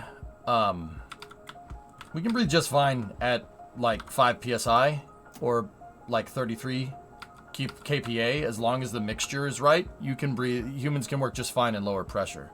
Human lungs can work. You can breathe. But,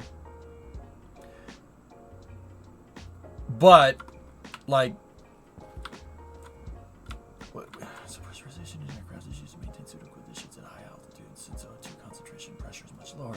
But which more of the two is dangerous? The air we exhale has a large amount of O2 in it, so we don't actually need that much. You don't exhale O2, you exhale CO2.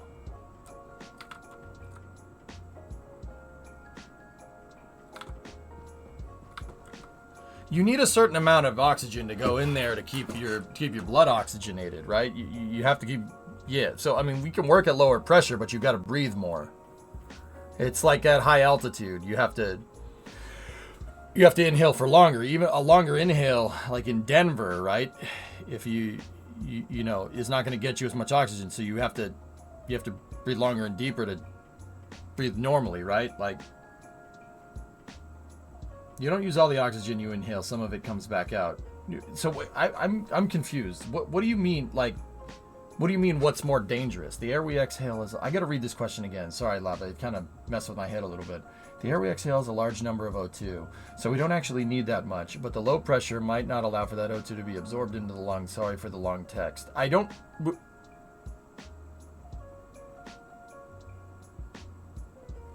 understand what what are you asking? Is the air that we exhale more dangerous than low pressure? I'm confused. I don't understand the question. Can you rephrase it, buddy? You answered the question. Oh, okay.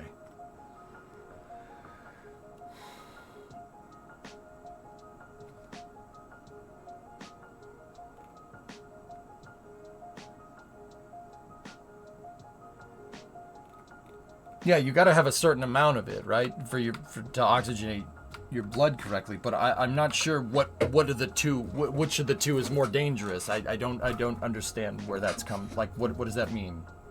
Like, you said which of the two is more dangerous, and I don't know what are the two things that you're comparing? I'm confused.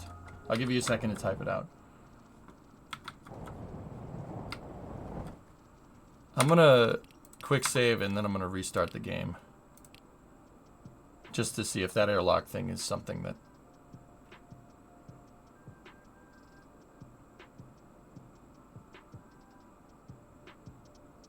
I meant lower O2 concentration or lower pressure. O2 concentration, dude. Yeah, lower, you need to have the right mixture. Yeah, at lower pressure, it's not a big deal. You just have to breathe a little bit more, right? But like O2 concentration is, yeah, that's the one that's more dangerous.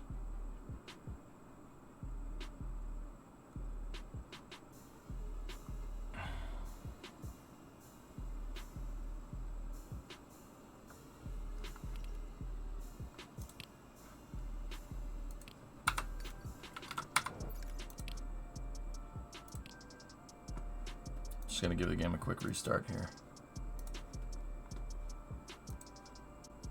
When is space news? 15, 20 minutes? Yeah, Lava, humans we can work, like I said, take Denver. I use Denver as an example. Denver is over a mile above sea level. There is a pressure difference there. Right? But, yet Denver still exists, right? But you do need to, you can get altitude sickness up there, like if you're climbing a mountain up there. Even in the city, like you have to, you're at altitude, so you got to be careful, right? So pressure is not that big of a deal, right? I mean, it's something that you have to worry about, but the O2 concentration is huge. You could have something at 100, you could have an atmosphere at 100 kilopascals. If it's 99% nitrogen, 1% oxygen, well, you're probably going to suffocate. Right? It's the mixture that matters. Is it possible to have a copy of what you have on Steam?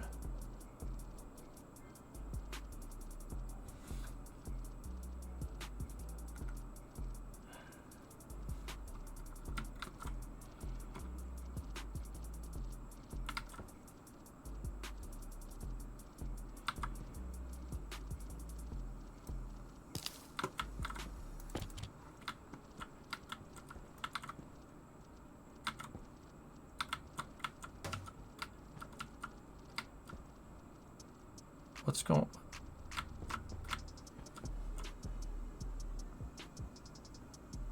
What the hell is happening here?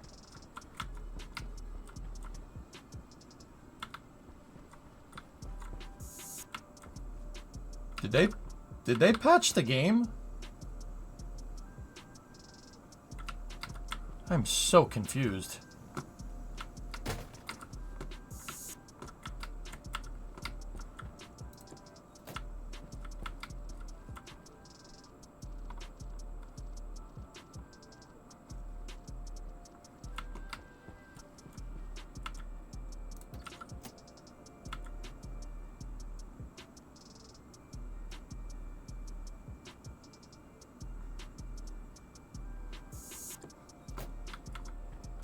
That's the vapor going out. That was not happening before, fellas. That's all. That's the only reason I ask. Whatever. Anyway, yeah. Okay.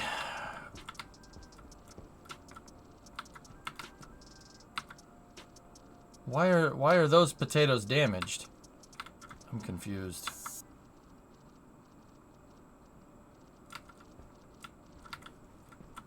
Was there a storm recently? No.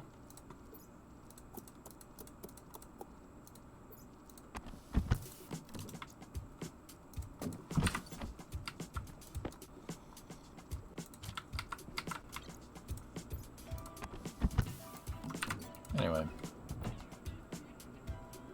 The pressure did drop in there, though. That's so strange. I'm not really sure what just happened, and I was explaining things, so I didn't really get a good reading on what the heck this is actually doing. Another interesting thing about altitude is that alcohol hits you way harder. I always warn my out of two friends that only take about half what they're used to at near sea level. Yeah, okay, Contra, interesting.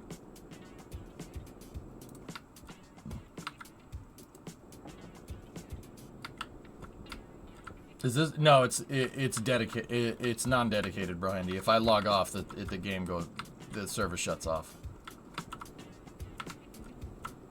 It's just weird, man.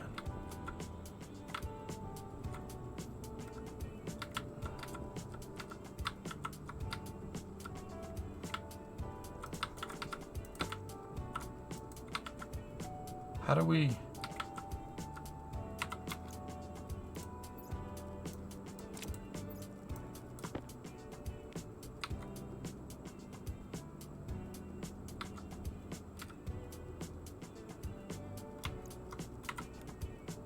Throw item in there.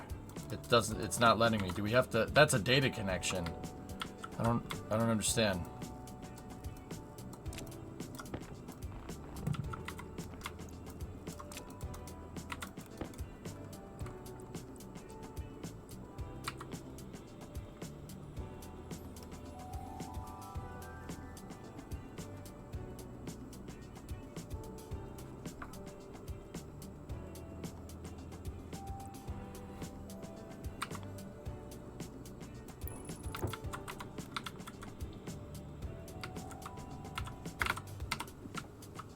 Oh, okay, drummer, I got you. Yeah, you just throw it in there. Got it. Cool. Thanks, man. That's what I was looking to do.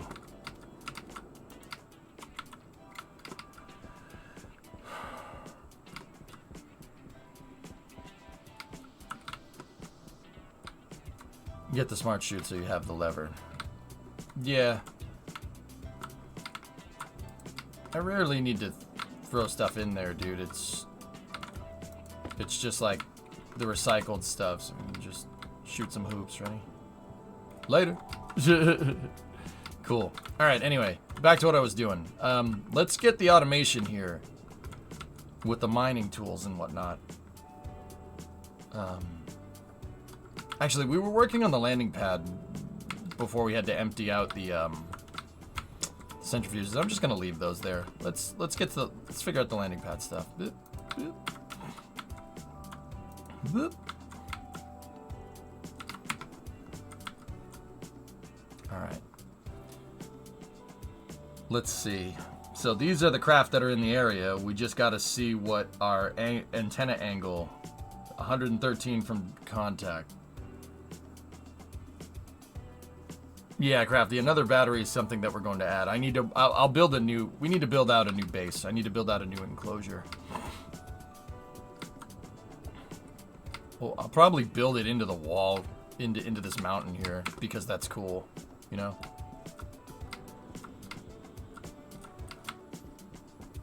Let's see if we can find a trader for some food. 113 degrees, Void Ventures. Puns, what's up, Geeson? Let's turn that 10 degrees to the left and see what it gives us. We can also increase the power on this stuff too.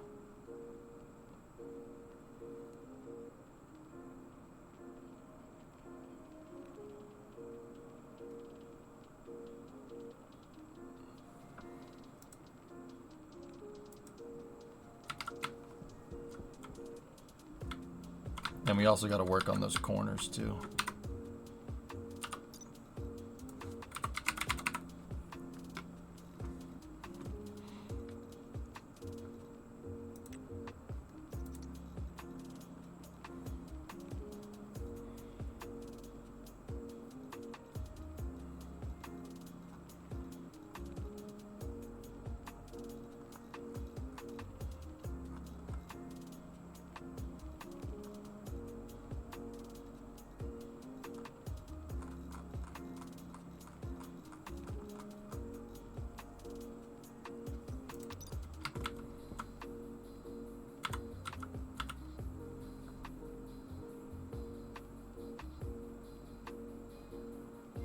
50 degrees from contact. That might be enough.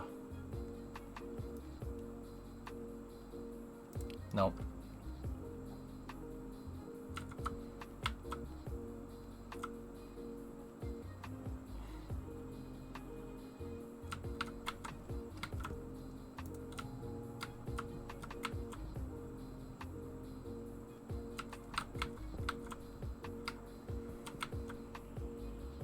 Why is it taking so long to...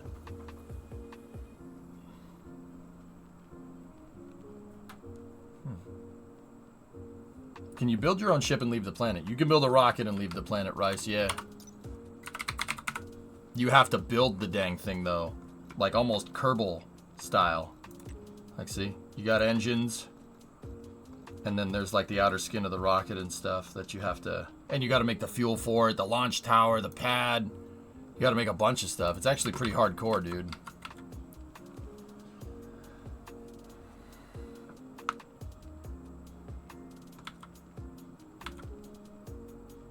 Yeah, you have to build out the entire launch pad. That was my whole kind of thing for wanting to play Stationeers again, you know?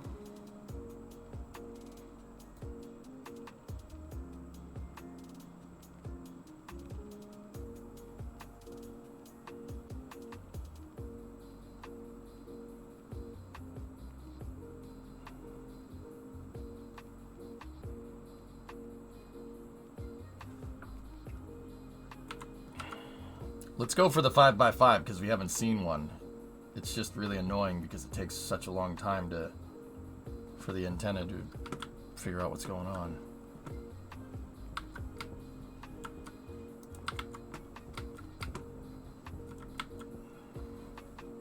So the Cosmos was 50 from contact and I turned it 10 degrees to the left.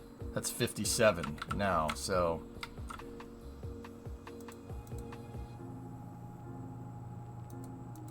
Let's try 30 and try 45. See what that does. So what's the goal of the game? Zymus, it's survive.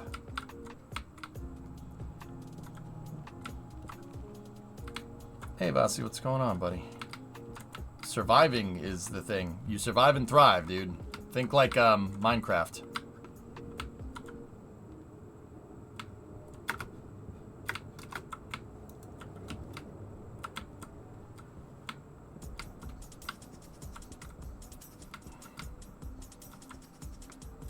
Yeah, 13 from contact.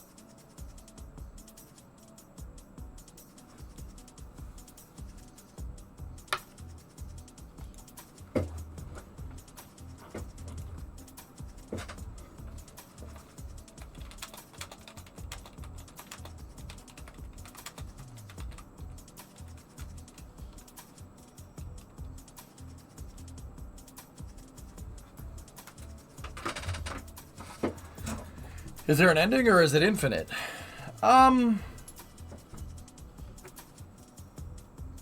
Think about it like KSP. Like, there's not really an ending to KSP. You can go to all the planets, but the game never really ends. You can just build a better base. You can make stuff cooler, etc., etc.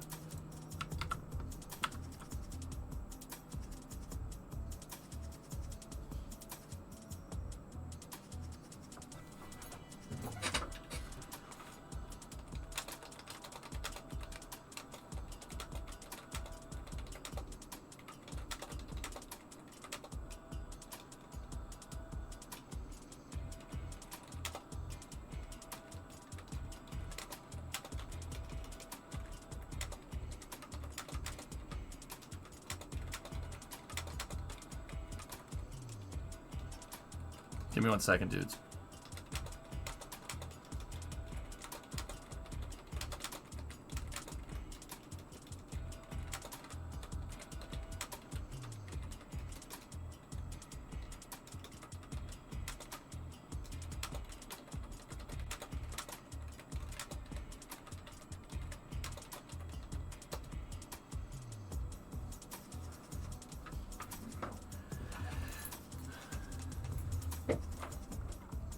That might be enough to power it.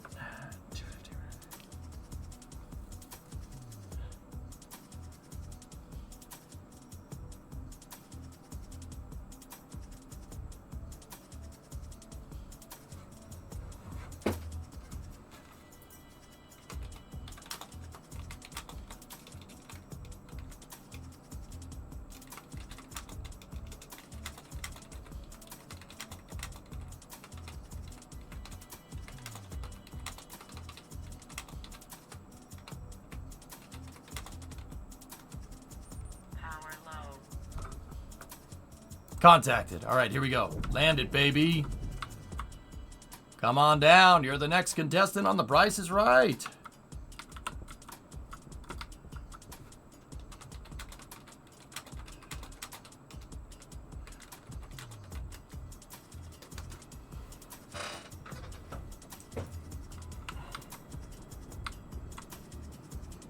Oh, yeah, baby.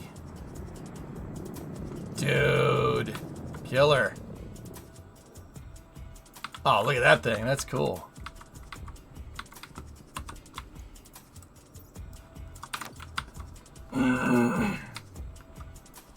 What's up, buddy? Nice ship you got. Hey, buddy, nice ship. Take it off. Let me see it.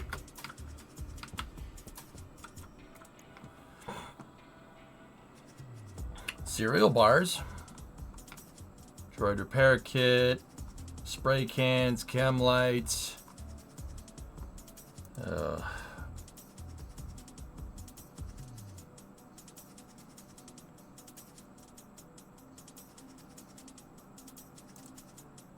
Yeah, Dom, that's what the whole pad is for. You can bring trader NPCs down here. But I don't think we can do anything with the damn cereal bar. I can't make more cereal bars with that. I need a trader that has chem lights, droid repair kit, healing pills. He's looking for fuel. 32 okay. I took advice from a few years ago. It took this long, but instead I quit vaping. I found this nicotine. Oh, I just got vaping. Oh, that's, yeah, I mean, like, this, just understand that people think that, like, you have this expectation that you can just change your habits like that. That's not how it works. Changing and building habits takes time. That trader is looking for fuel. Wants one.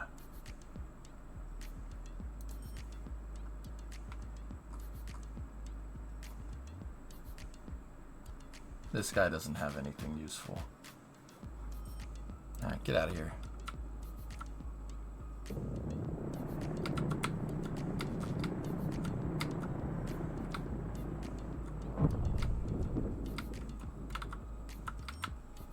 I don't get it. If you're trying to survive, you are ostensibly by yourself. Shouldn't you try to hitch a ride with the trader to get off planet / logic?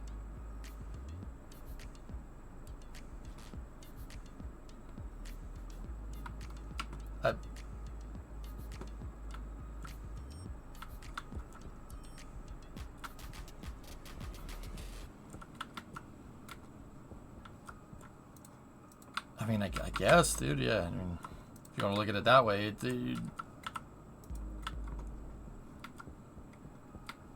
should I have added a kappa? I was going to say, like, I mean, yeah, all right. Like, you know, and if you don't want to kill any Kerbals, the best way to not kill any Kerbals in KSP is to not launch anything. Right? Like, if that's how you want to look at it, yeah, okay, you should have added a kappa. I was going to say, Brandy, I mean, like, yeah, I guess if you don't want to play the game, you know, like.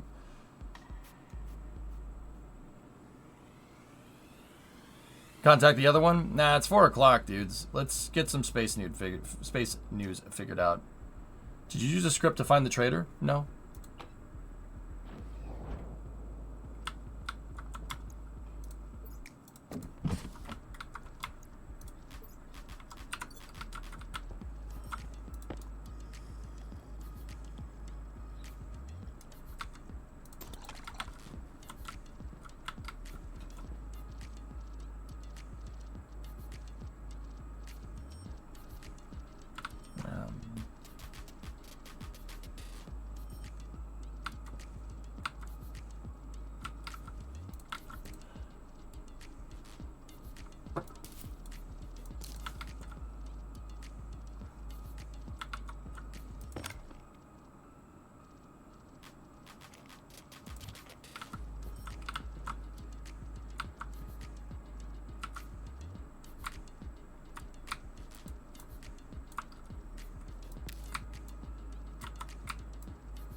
Do they not have water? No, they got water. We got seeds. I don't understand. How the hell did that just... Why are they dead? Is the trader's ship stealable? No. Got plenty of CO2. Something... That atmospheric glitch just killed all my potatoes. I'm pretty damn sure.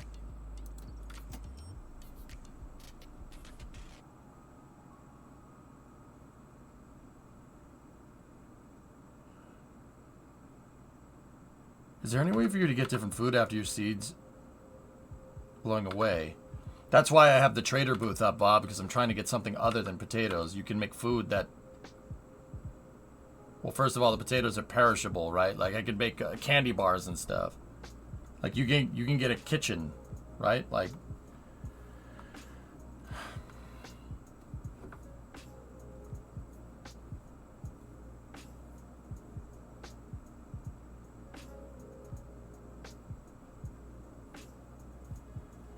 Like, you can become a chef on Mars. But see, yeah, see, all these are thriving. What the hell just happened?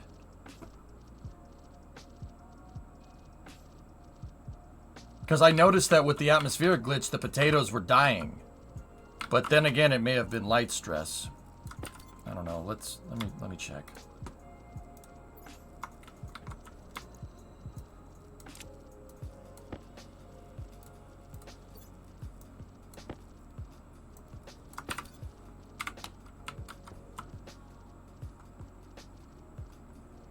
Yeah, I guess I left the lights on for too long.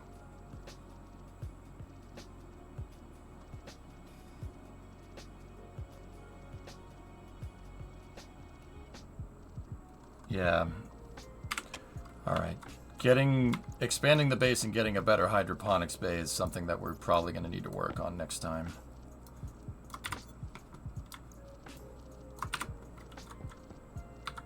You had light deficiency and like 800 stress. Yeah, they said they were light deficient, but the light stress was through the roof. What the hell is that about? How can the light stress would happen from too much lighting? So I turned the grow lights on. I don't understand. Run a diagnostic in the potatoes USB port. Yeah. Too much direct light. Well, the tablet Dean was saying that it wanted light. But it was saying it had too much light, but it was light deficient. I must have missed a detail. That doesn't make any sense, and that's most likely me, because my brain is toast right now. Because, yeah, I've been freaking woke up this morning with, a nice cough and a bunch of other crap. You need to balance the light. Yeah, I know, Flutie. I got you. Yeah.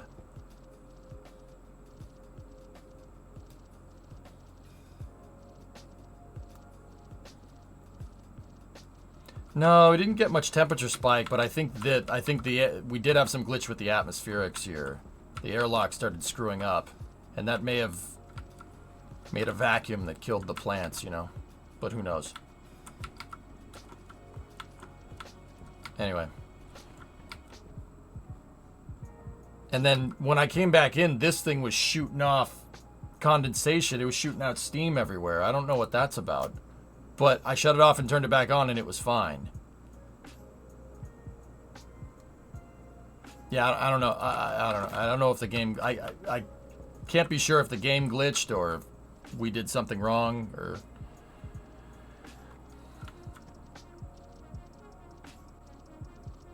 I'd suggest in the new enclosure having an airlock depressurized into a tank and repressurize from the tank so you never change the pressure of the habitable space that the airlock is connected to. Every time you depress the airlock, it pressurizes the greenhouse, making the AC run. Yep. Yeah, Crafty, yeah. We're going to have to plan out a new base. Yeah, here. I'll save the game here, and it's time for space news anyway, so...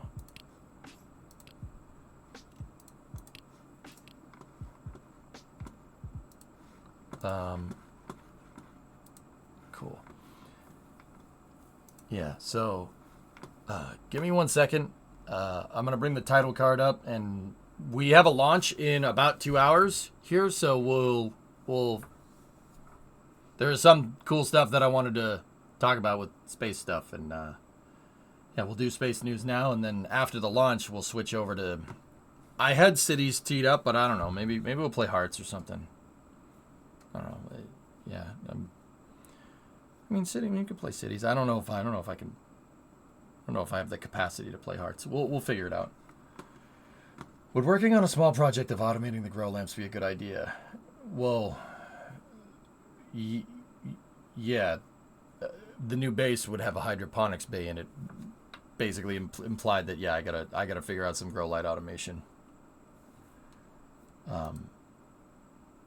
KSP tomorrow. Yeah, we could do that. Could you switch the science and technology to just chatting and backtest it before the launch to split up the VOD? Yeah. All right, so I will be back momentarily, dudes. Like 30 seconds. We'll run the ads here, and then I'll be back for Space News.